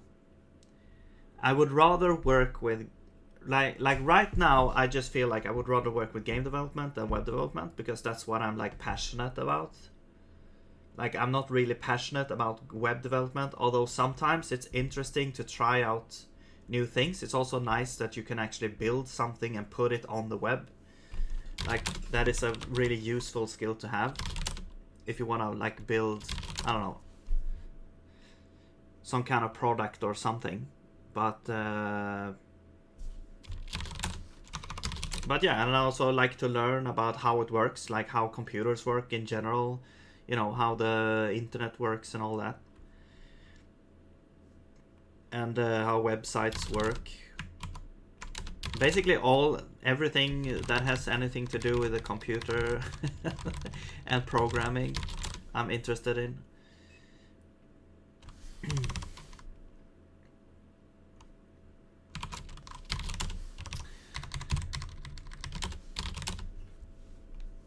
Making multiplayer would be easy. Well, I mean, it's not the same kind of programming, I would say. I have never tried to implement anything like multiplayer, but well, that's a lie actually. I tried to do it when I was young, but it, you know, you could figure out how that went. I was trying to actually, yeah, I was using the Windows, like, man, what was that? That was like Windows XP or something. I was trying to use the Windows share file system in order to update a file that both computers on a local network could read from, and then create some kind of multiplayer from that. So, you know, my understanding of networks has improved since then. And, you know, I know that you can create a socket and you can basically send any byte stream and stuff you want. Probably a UDP type to not have it be, you know, have to do like a bunch of, you know, roundabout ways to get the data. But it's, yeah, but it's not the same as, you know, you can also have like WebSockets, like real-time updates in websites and stuff, but it's also not really the same. It's never, because in games the efficiency has to be super, you know, tight, and yeah, the delay has to be like, it has to be very small. So, and that's not the case for websites. Like that, it just doesn't. It's websites, you prioritize security, and in games you prioritize the speed. I mean, you want security as well, but yeah, but games have both. Games have both security and speed, I guess. Local network is not that hard anymore. Okay, it was a long time ago since I did anything with that, but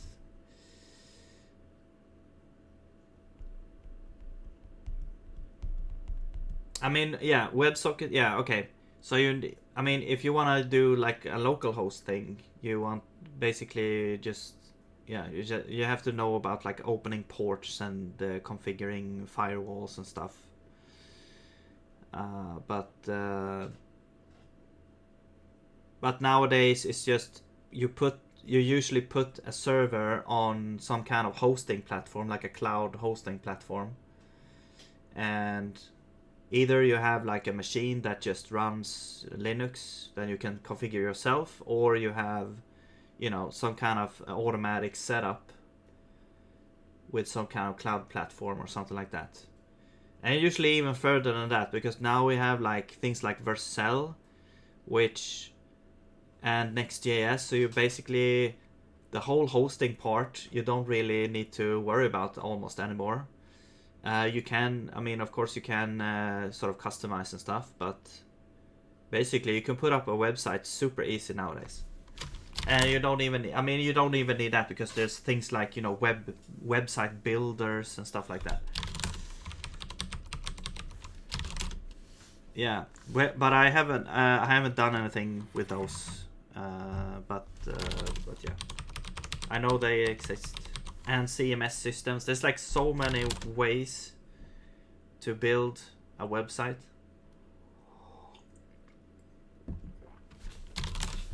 But yeah, the sockets are, I'm gonna say, how you build the sockets are gonna be very different. So, but I mean, of course, it kind of touches on the same concepts, but it's a lot different, I would say. I wanted to make a game, play with my friends, so I did Nagrok tunneling. Okay, I don't know what that is because I didn't want to put the server on cloud. Oh, so you're saying it's like peer-to-peer?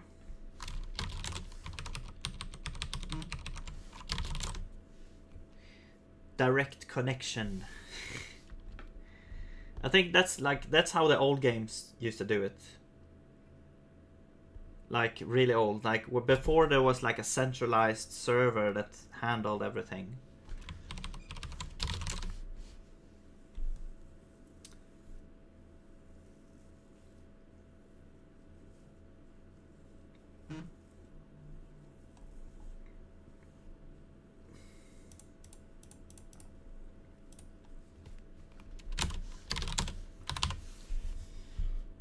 TCP network, Nagrok tunneling. Yeah, I don't know what Nagrok tunneling is.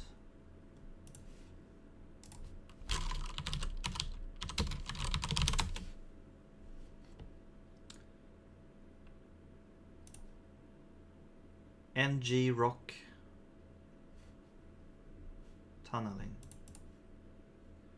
Secure tunnels. Instant access to any system without network pain. No dynamic DNS, no port forwarding, no VPNs. I've never heard of this. Put localhost on the internet securely? What?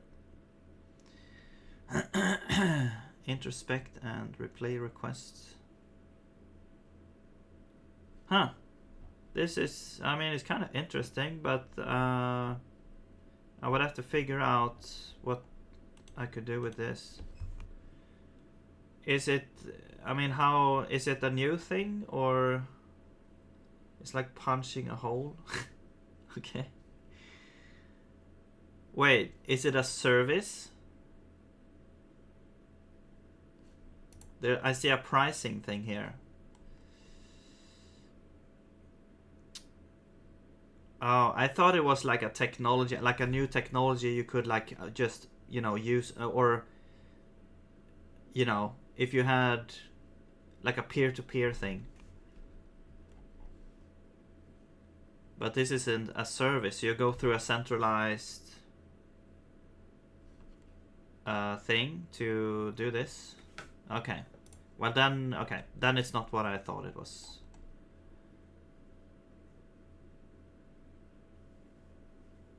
Because, yeah. I don't know. Is it just because? Is it just to have like more secure like traffic?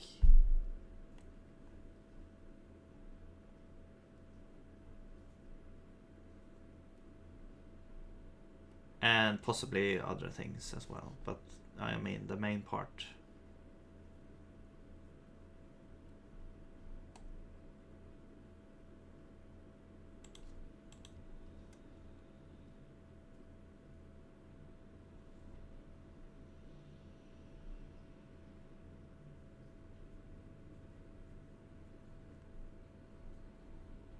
Okay. Anyway, it's interesting. I'm not sure what.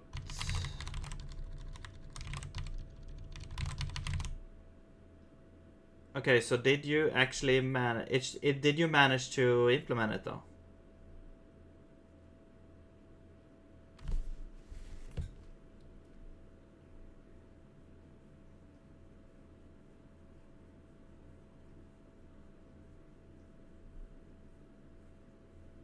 Okay, so you're saying that, yeah, so you're using the ng rock or whatever service, so you're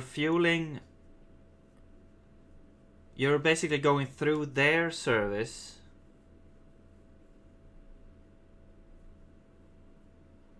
but then you have, like, you don't, the servers and client, like there's a server client, like mutual server client on both your computers.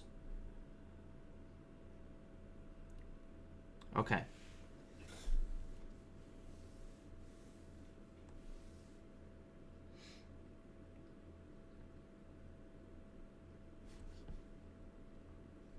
I mean, you know, the thing is that a network connection, it's just, you know, a socket is all it is. It's just a socket.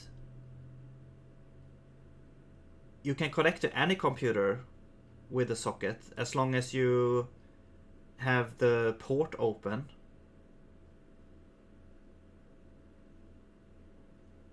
But then the problem is, okay, well, do you care if anyone looks at this socket? You can encrypt it.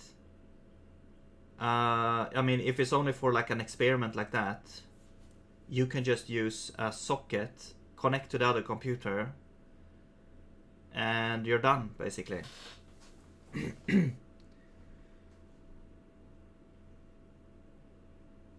You can't use it for large-scale production, just for showing fun project.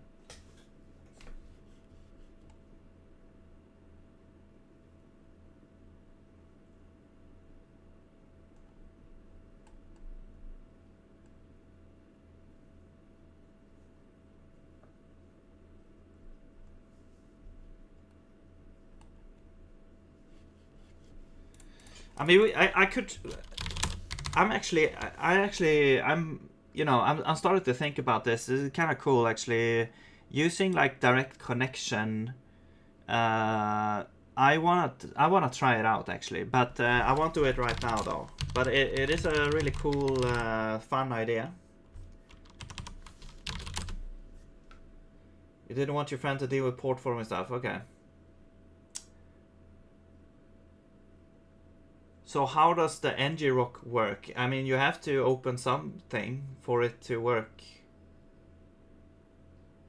I mean, usually, if you have like I think you have to have maybe like a signed Windows application, and it will show up like, oh, you need to allow access, and then you just press that. If it's Windows, and then it opens it for you.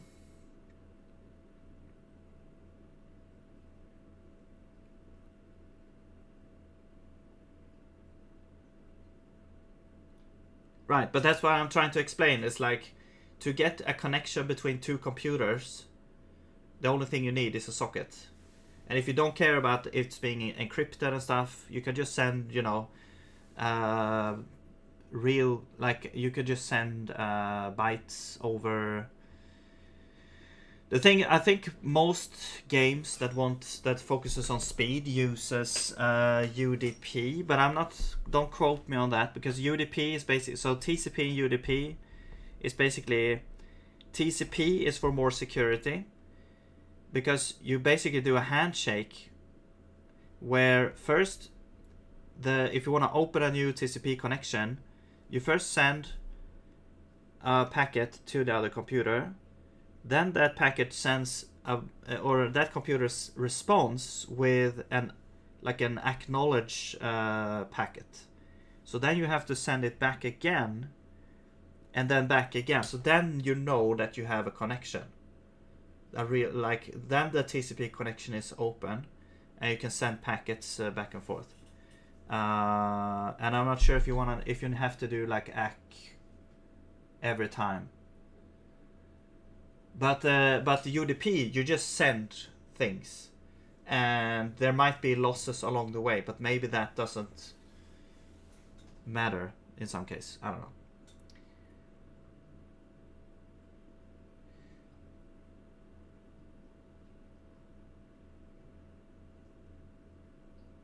I want to make a game where the host makes a server on its own local computer, other friends can join the server. Yes, but that's what I'm saying also. Like, if you make the server, let's say, and then other friends can just connect with a socket to that computer, to that address.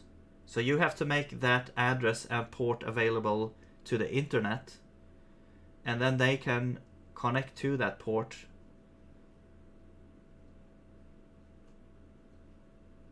with a socket.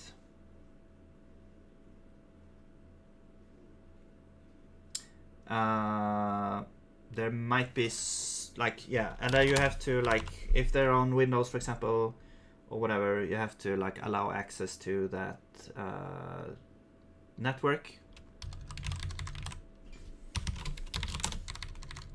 But I think that's true for all games. Like, if you install a new game and it needs access to the network, you have to press allow access, I'm pretty sure.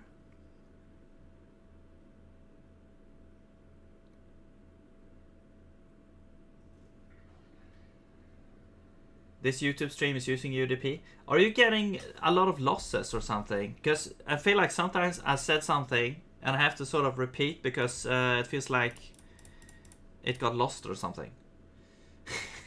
I don't know. Try Twitch then.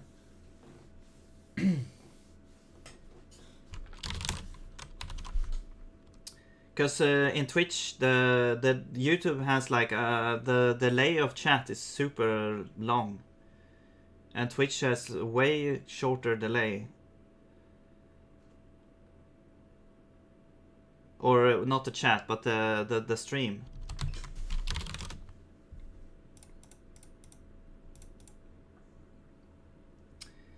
I'm not dropping any frames from my end. So I'm not sure if it's YouTube or whatever. Anyway. But join Twitch.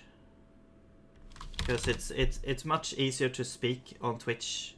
Did you have a Twitch? Okay. So now we've initialized that. The frame counter. The stream is fine. Okay, cool. Oh, you were just informative. All stream platforms. Okay, I was taking that as a jab, not a jab, but like a hey, your stream is lagging. Okay.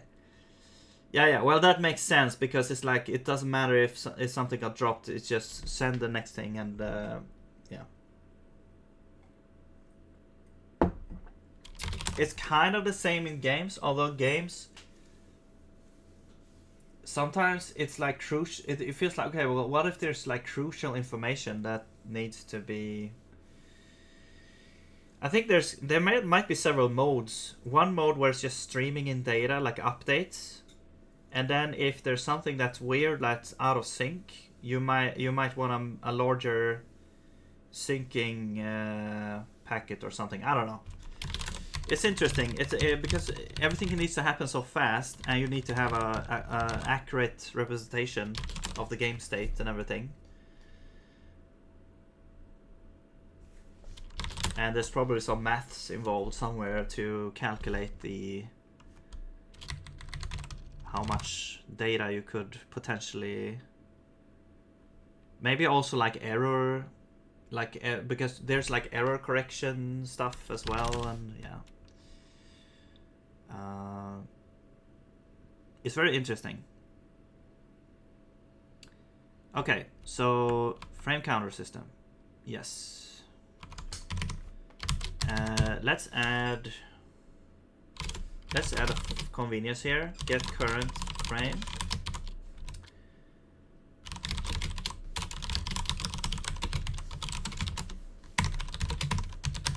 And we'll just return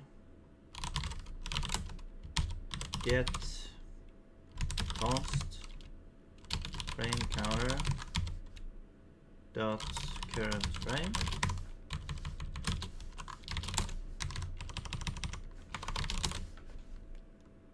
Yes, and update.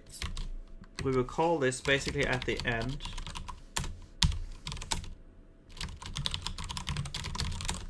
Right. So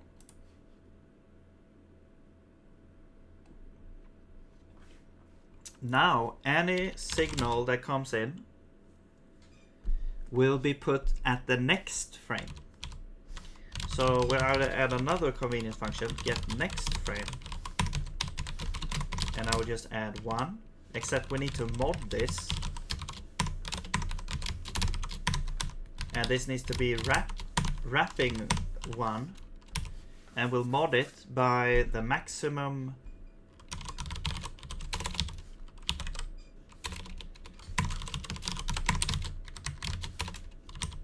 max int of type of frame counter. Let's just do usize. Actually, I'll put this as like a frame counter int.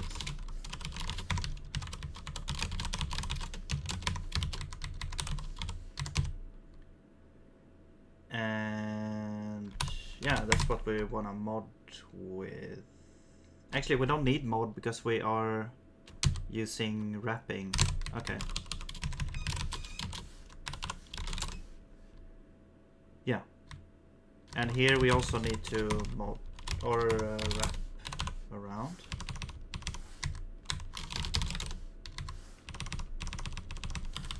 All right. Sure, we can keep that. Whatever.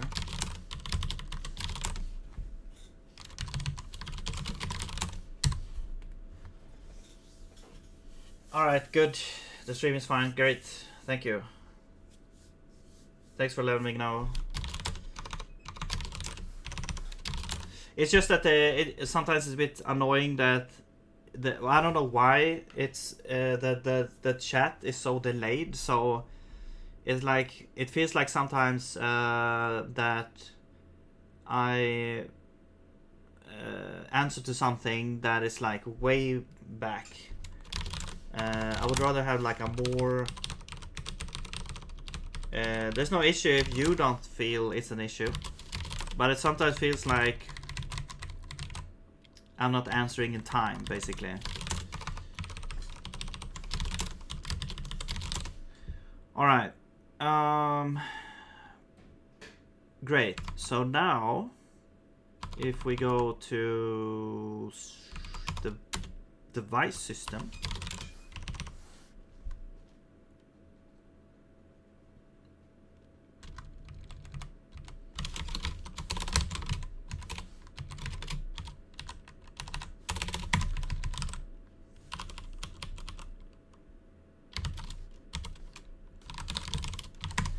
I'll just make a default version here.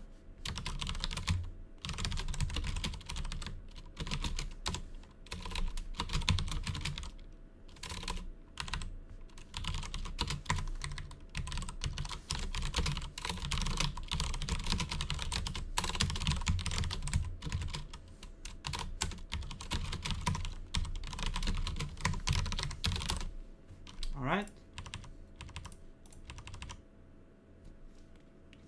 4 seconds. It feels it's very a lot more than that. Like I just saw your message and I replied now.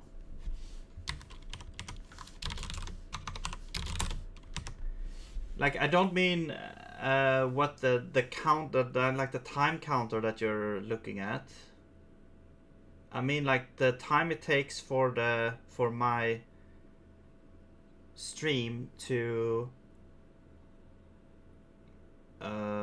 like there's a delay between when I speak and then when you actually see me speak. Yeah, in my experience, Twitch has way better responsiveness. Like it's almost instant. But it's like a 10 or 20 second delay or something. Not with where you are.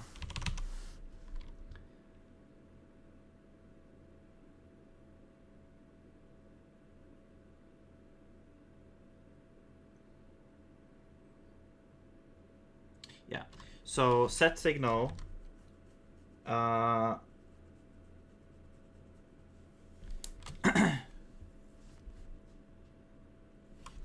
Let's actually change this to be a context.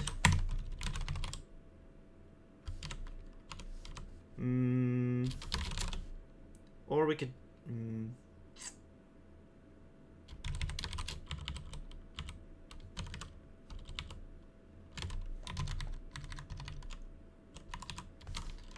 I mean, let's pass the context in here.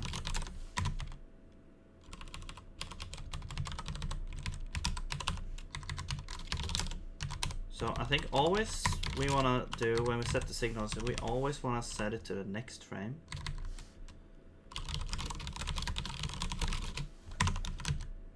So basically, let's make some convenience functions here as well. Let's do like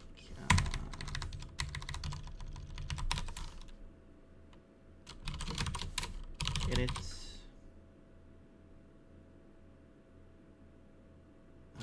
t and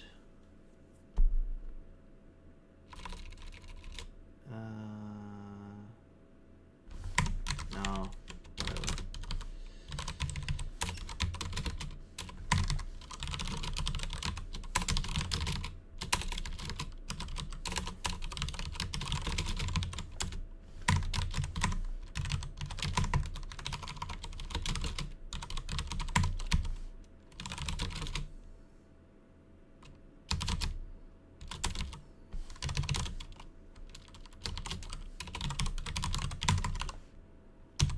Do this, and then you are signal time. There we go. All right. Now let's see. Set signal. Right. So now basically all of these need context instead.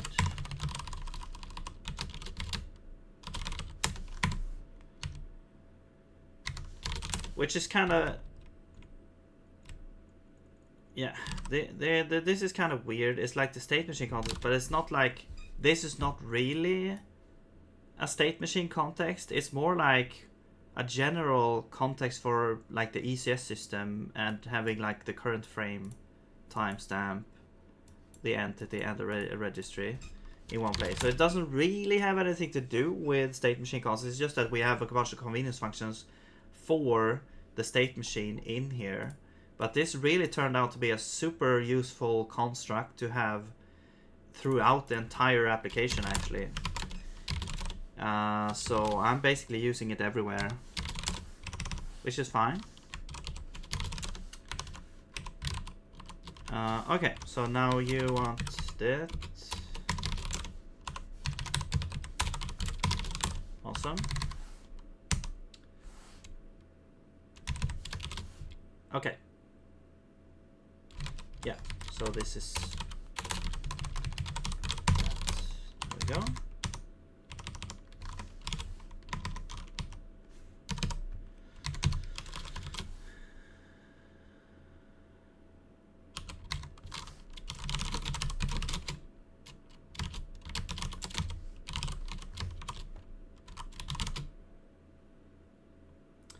Entity is going to be entity t.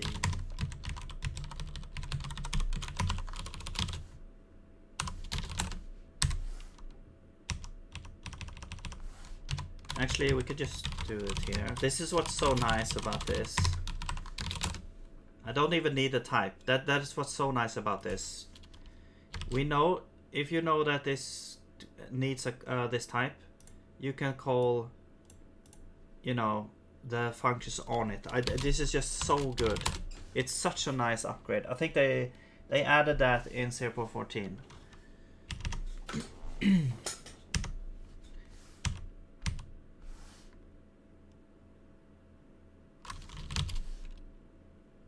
Oh.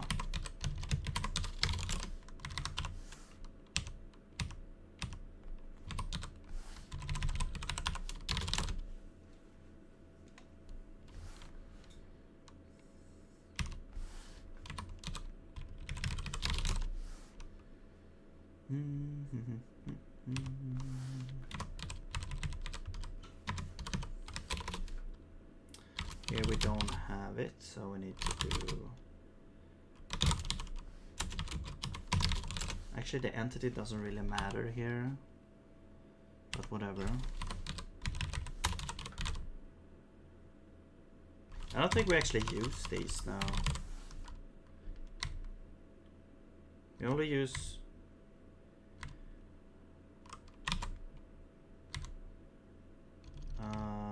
ref2, refs, ref2. This is the only one.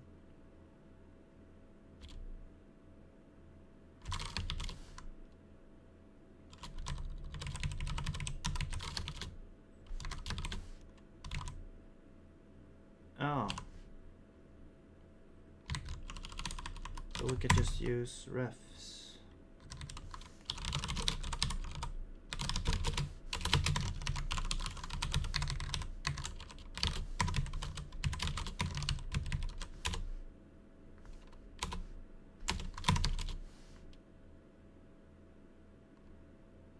That's not a boolean. It's an array. Yeah.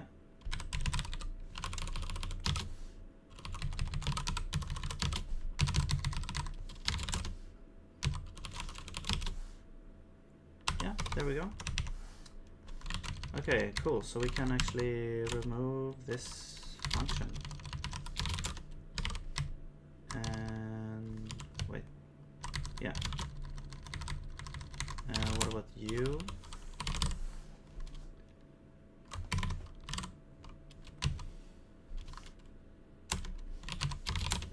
Same thing.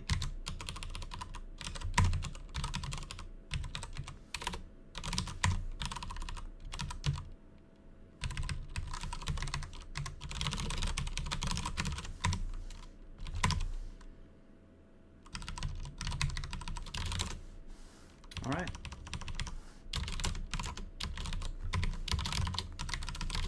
Cool.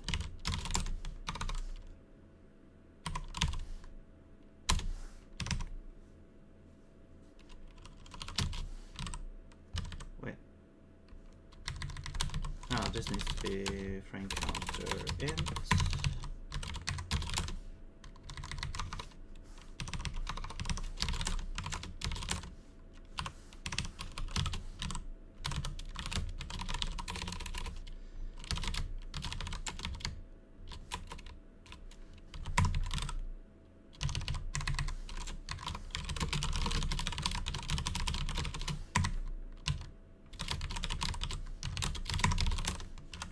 Okay, but now the problem is we have ambiguous reference. I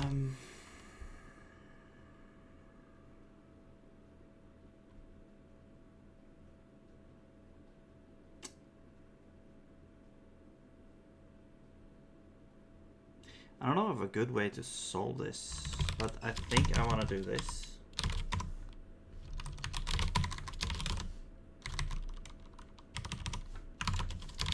Because now we can get it from outside without having to add another import somewhere. I mean, it's not to say that you can't use that platform to watch, but I'm just saying, like, sometimes it feels like I'm not it feels like I'm kind of letting you hang and not answering your stuff.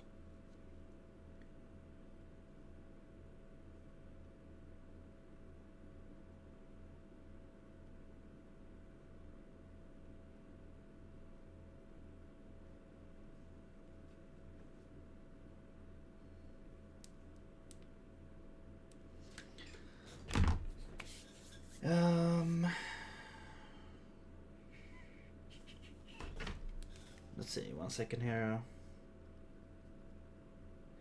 I'll probably take a break, so I need to eat something. I'm gonna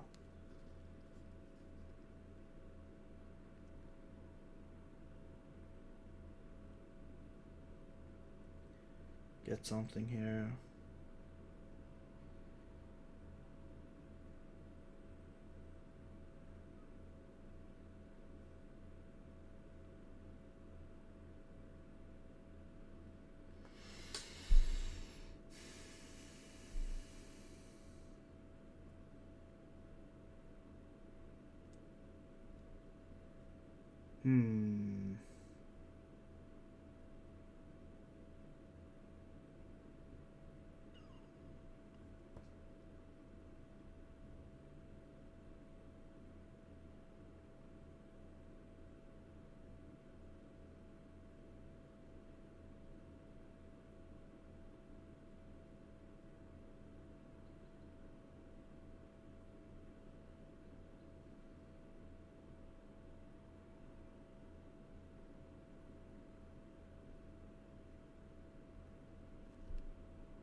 One second.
Alright, I'm gonna order a pizza called Senior.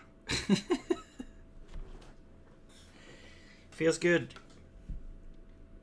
Like senior.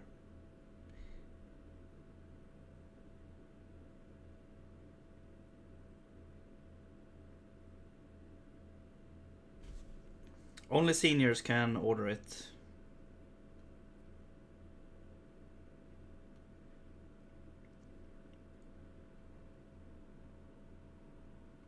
Alright.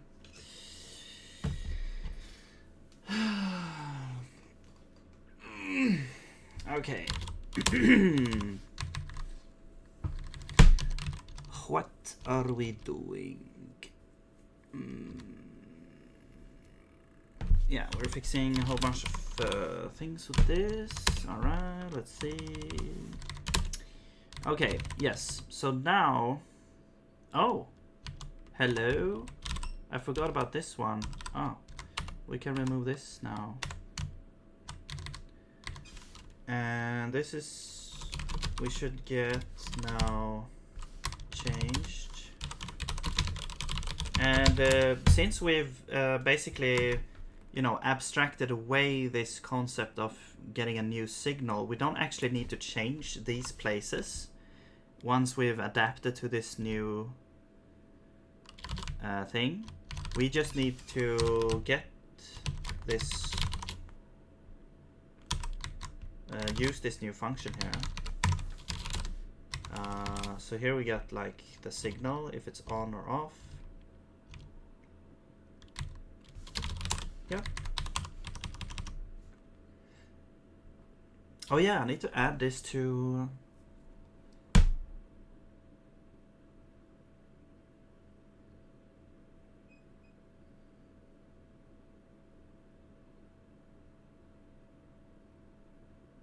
Okay, whatever.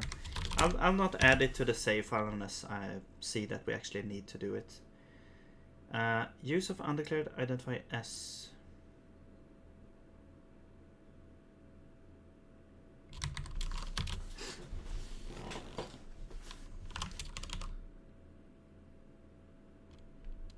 Oh, signal.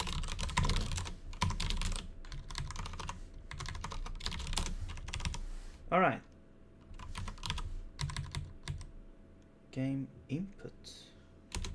Oh yeah. And now you actually need to be context. So we'll do init. Let's just do control source. It doesn't matter actually, but it's good to keep it like the same thing. And then here as well. Target. There we go.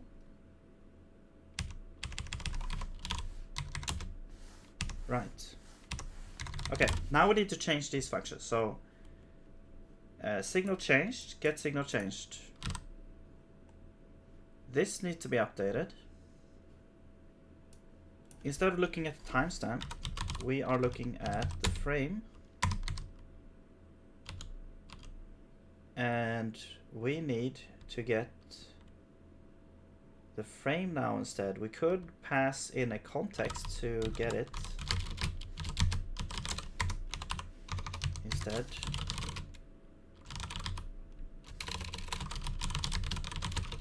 Current frame is gonna be get current frame.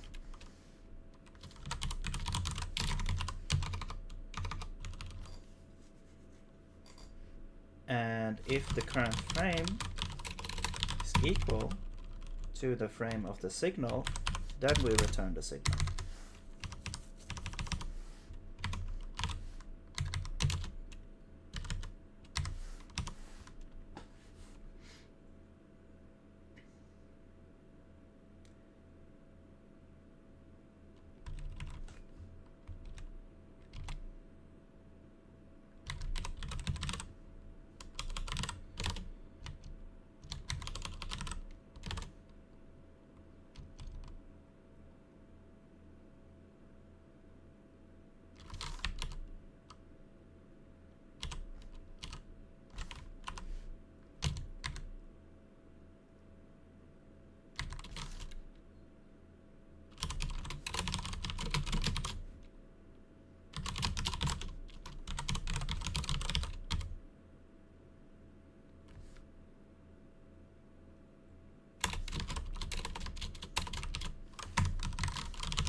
We get the signal. If the signal is on, return signal get timestamp, otherwise return null. Okay, do the same. Whoops, do the same thing here. And I'm feeling that these two are not going to be used nearly as much. Not even sure if they are actually used. Oh, they are. Actually, this could be a good place to check, like where we need to also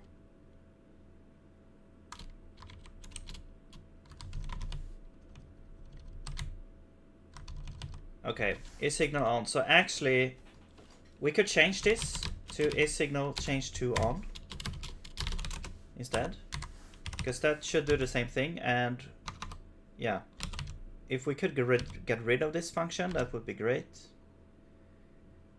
Get requested state extending. This is like this. So this is while the signal is on, it should be extended, I think.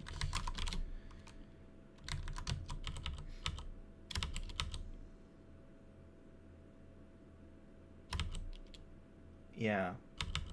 This determines the state it should be depending on the signal. This just looks at if the signal is on. So this is actually one of the things where we probably need to keep it as is. Okay, so we couldn't get rid of it.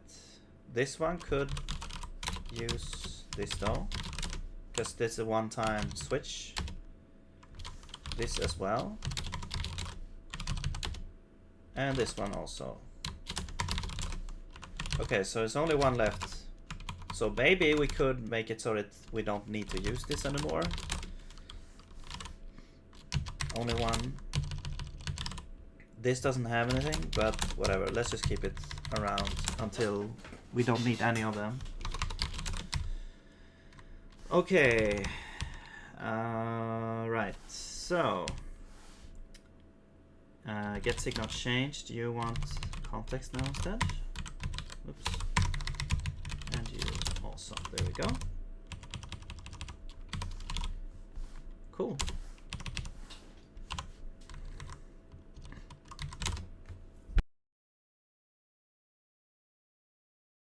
Is signal changed to on? So we wanna say get device, get signal changed, or else do no such signal. I mean, yeah, this returns this timestamp. I mean, I guess that's fine. Do we actually care about that here? I don't think so. No, we just want to know if it's on like this. Okay, well anyway, so I'll leave that for now. But this one we actually want. Let's actually. I don't think. Okay, no one actually cares about this value here.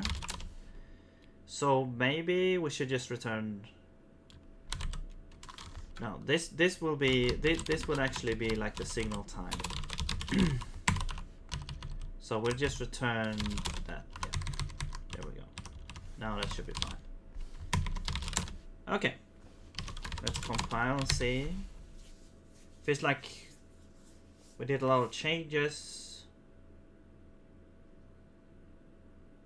And I'm not sure if we tie the knot here properly.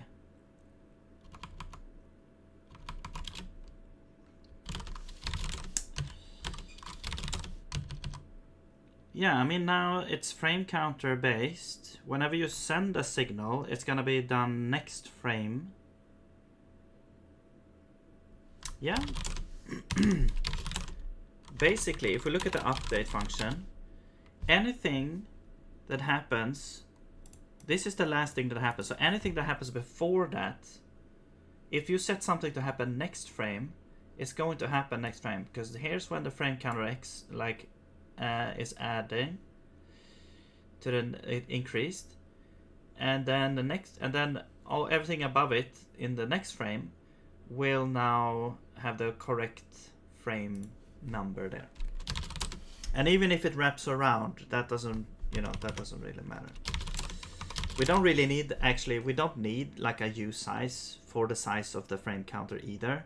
We basically, I mean, I think actually the only thing we need is like 0 and 1. Maybe. Because if you're at frame 0, yeah, just even and odd. If you're at an even frame, you're gonna send a signal that's gonna happen at an odd frame. Next up, you're now at the odd frame, so things that happens in the odd frame should happen. You send a signal. Now those are gonna happen in an even frame.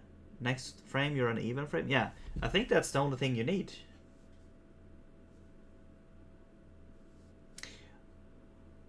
Okay, that's not entirely true though, because if you wrap around and you have an old signal that's still in there, so if you still have the even frame, they go to the odd frame, that's not, but then you go back to the even frame. Now all the even signals are like counted as new again. However, if we also take into account the timestamp, that problem should be solved. No, because then the timestamp is basically... No, that doesn't work.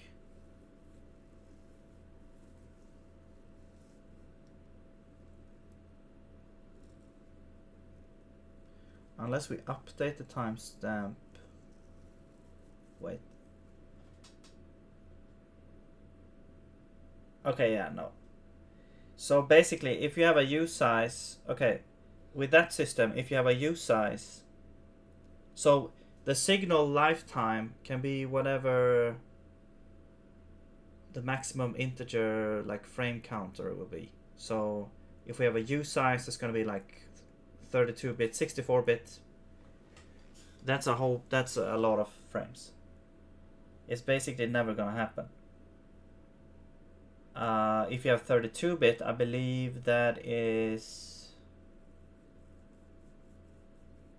No, so 8-bit is 256, 16-bit is 65,536, 32-bit is like 4.3 million, which if you have 60 FPS, 4.2 million divided by 60, or 4.3 million, that's 71,000 seconds, right?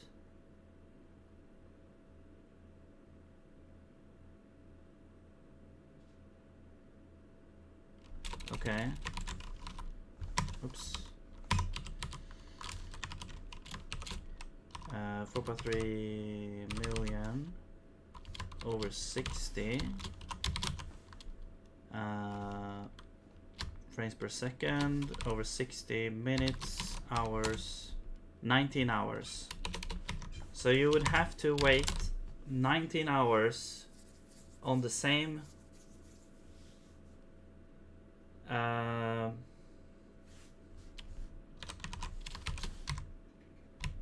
let's say we have like 300 FPS, 3 hours. So you have to wait 3 hours in the same like scene for a signal to loop back around and be,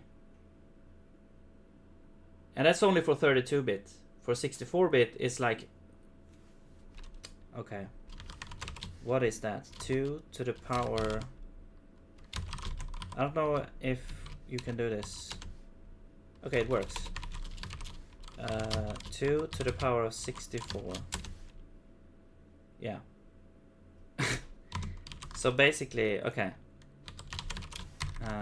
Say, so instead of doing this, we do 2 to the power of 32.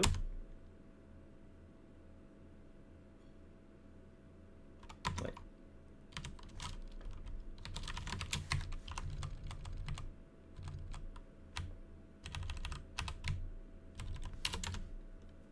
Yeah, that's 4.3 million.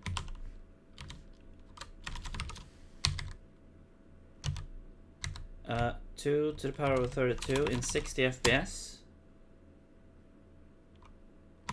No, that's not correct. Wait.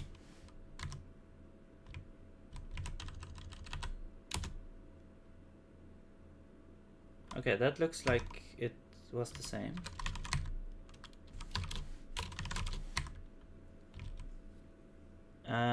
So that's seconds, hours, no, minutes, hours. No, that doesn't look correct.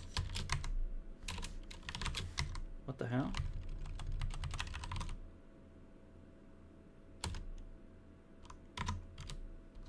How did I type the wrong thing before? Is this 4.3 million? Yes.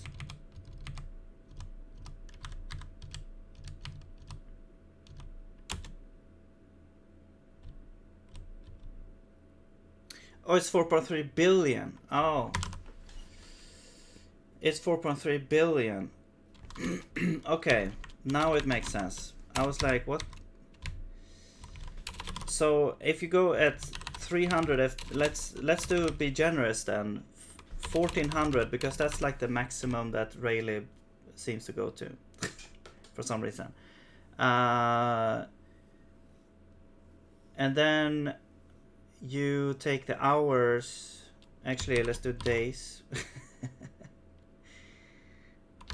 Weeks. 5 weeks. Okay. So there's no issues here. So the point is, a signal will be like there's a bug where the signal will get like, if you have an on signal for 5 weeks, after 5 weeks it's gonna, in a 32-bit system, in a 64-bit system, this will basically never happen. And that's what I wanted to 64-bit system. And that's also with 1400 FPS, by the way.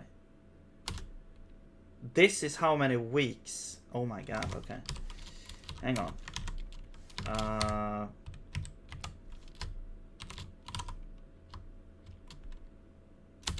Okay, this is how many years it would take for the 64 for a 64-bit number to loop around using this.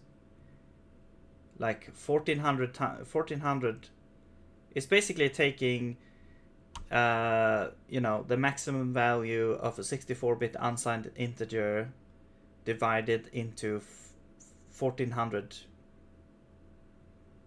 No, we're divided by 60 to get the seconds, or yeah, frames. Divided by 60 is a frame per second, but we're dividing by 1400 frames divided by 60 to get frames per second, or I mean to get seconds. Then divide again and again and again, and this is the year. Okay, so basically it's not going to be a problem, is the point. I was just curious to see how much, because the 64-bit number is it's so large that it's pretty amazing.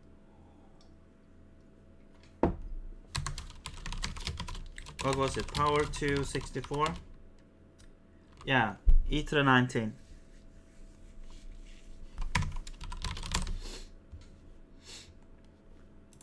That we could just, with 64 little bits, we can make a number that is so large. That's just that's the amazing part to me. All right. Anyway, enough of this senior marveling at the modern technology. I mean, you could go even further, but whatever. Okay, so we have a frame counter system. Yeah, so now these signals should work properly. So now the button in that room should work. I just need to compile and switch to the editor and find out. E-notation is confusing. Yeah, sometimes. I mean, I know what it means, but it's you know, it's not intuitively as fast as just reading, you know, million or billion or how many zeros you're looking at. Okay. Oh.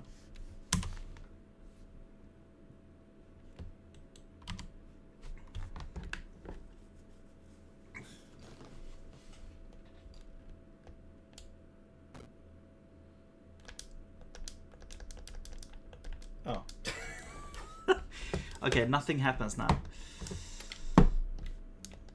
Great.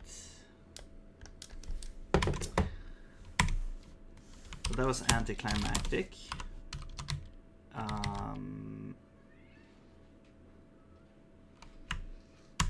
Okay. Oh, you know what? Okay, this might be a problem with the instant. Okay, let's actually try this again. And I will go here. Now you can see that some of these actually work, but they are the other type of signal. This is what's called an instant signal.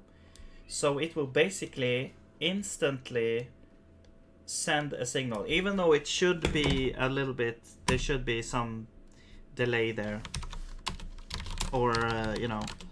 So basically, if we look at send instant signal, we first send a signal which actually tells it to happen the next frame. Then we do an update, but since we're not in the next frame, this won't do anything. And then we set the signal. However, this is actually good because this is kind of what I want. So I think what we want to do here is either we can create a new component whose whole purpose is to just send a signal here. We can also yeah, or the device component can have like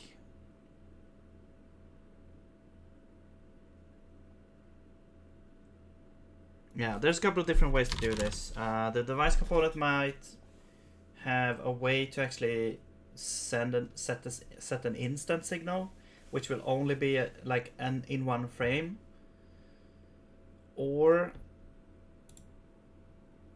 we could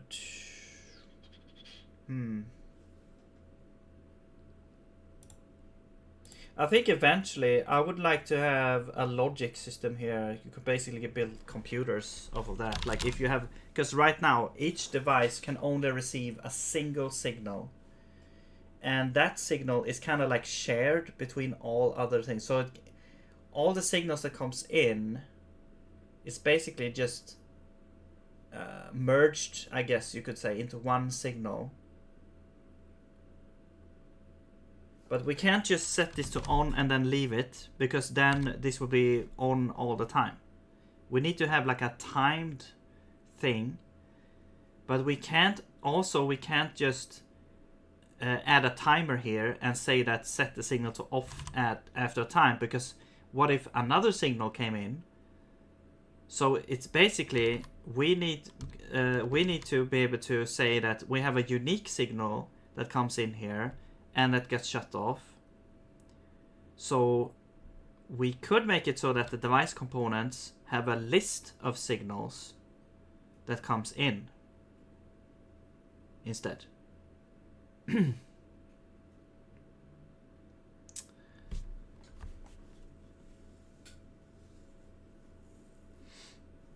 It's so funny, Blue, when I see your message there, because I don't actually see, because I'm using like OBS, so I don't actually see the emoji. I see the text representation. Volcano green, lava orange. I'm trying to picture in my mind what that would look like. A green volcano, or a volcano with green lava, or a green volcano with orange lava. That kind of makes sense.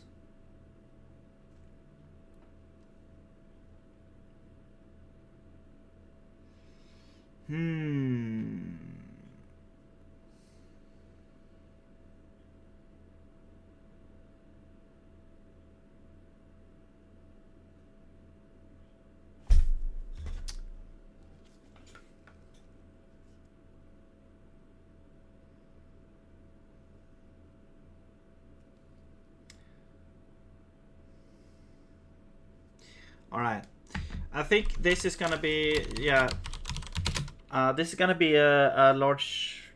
I guess this was like more a device update here. I think we need to fix this, because this is gonna also play into how these devices are gonna work in the future. You might have, you know, an AND device that all the signals in have to be on, then it's also on. But then also that kind of implies that you would have connections, which we don't really have now.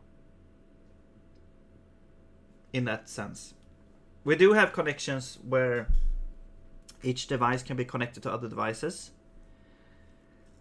but there's no like one device doesn't really have visibility on how many connections it has right now. And also a player could go and send signals as well. So there's not really a notion of connections like that. Like inputs, number of inputs, which inputs are on and off, that notion doesn't really exist. I'm not sure if I want to, if I need that right now. Right now this system will suffice, although the instant signals doesn't work, so I have to fix that somehow.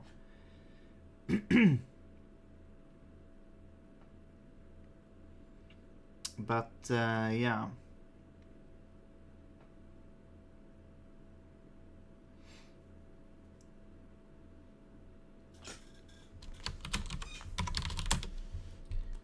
I'm just gonna say fix. Alright, I'm gonna take a little break here. I'll be back later when I've eaten and stuff. So yeah, I'll see you later. Maybe like in like 1 hour or something like that. Like 1.5 hours or something like that. Because I wanna continue and yeah, we'll see what happens when I come back. All right.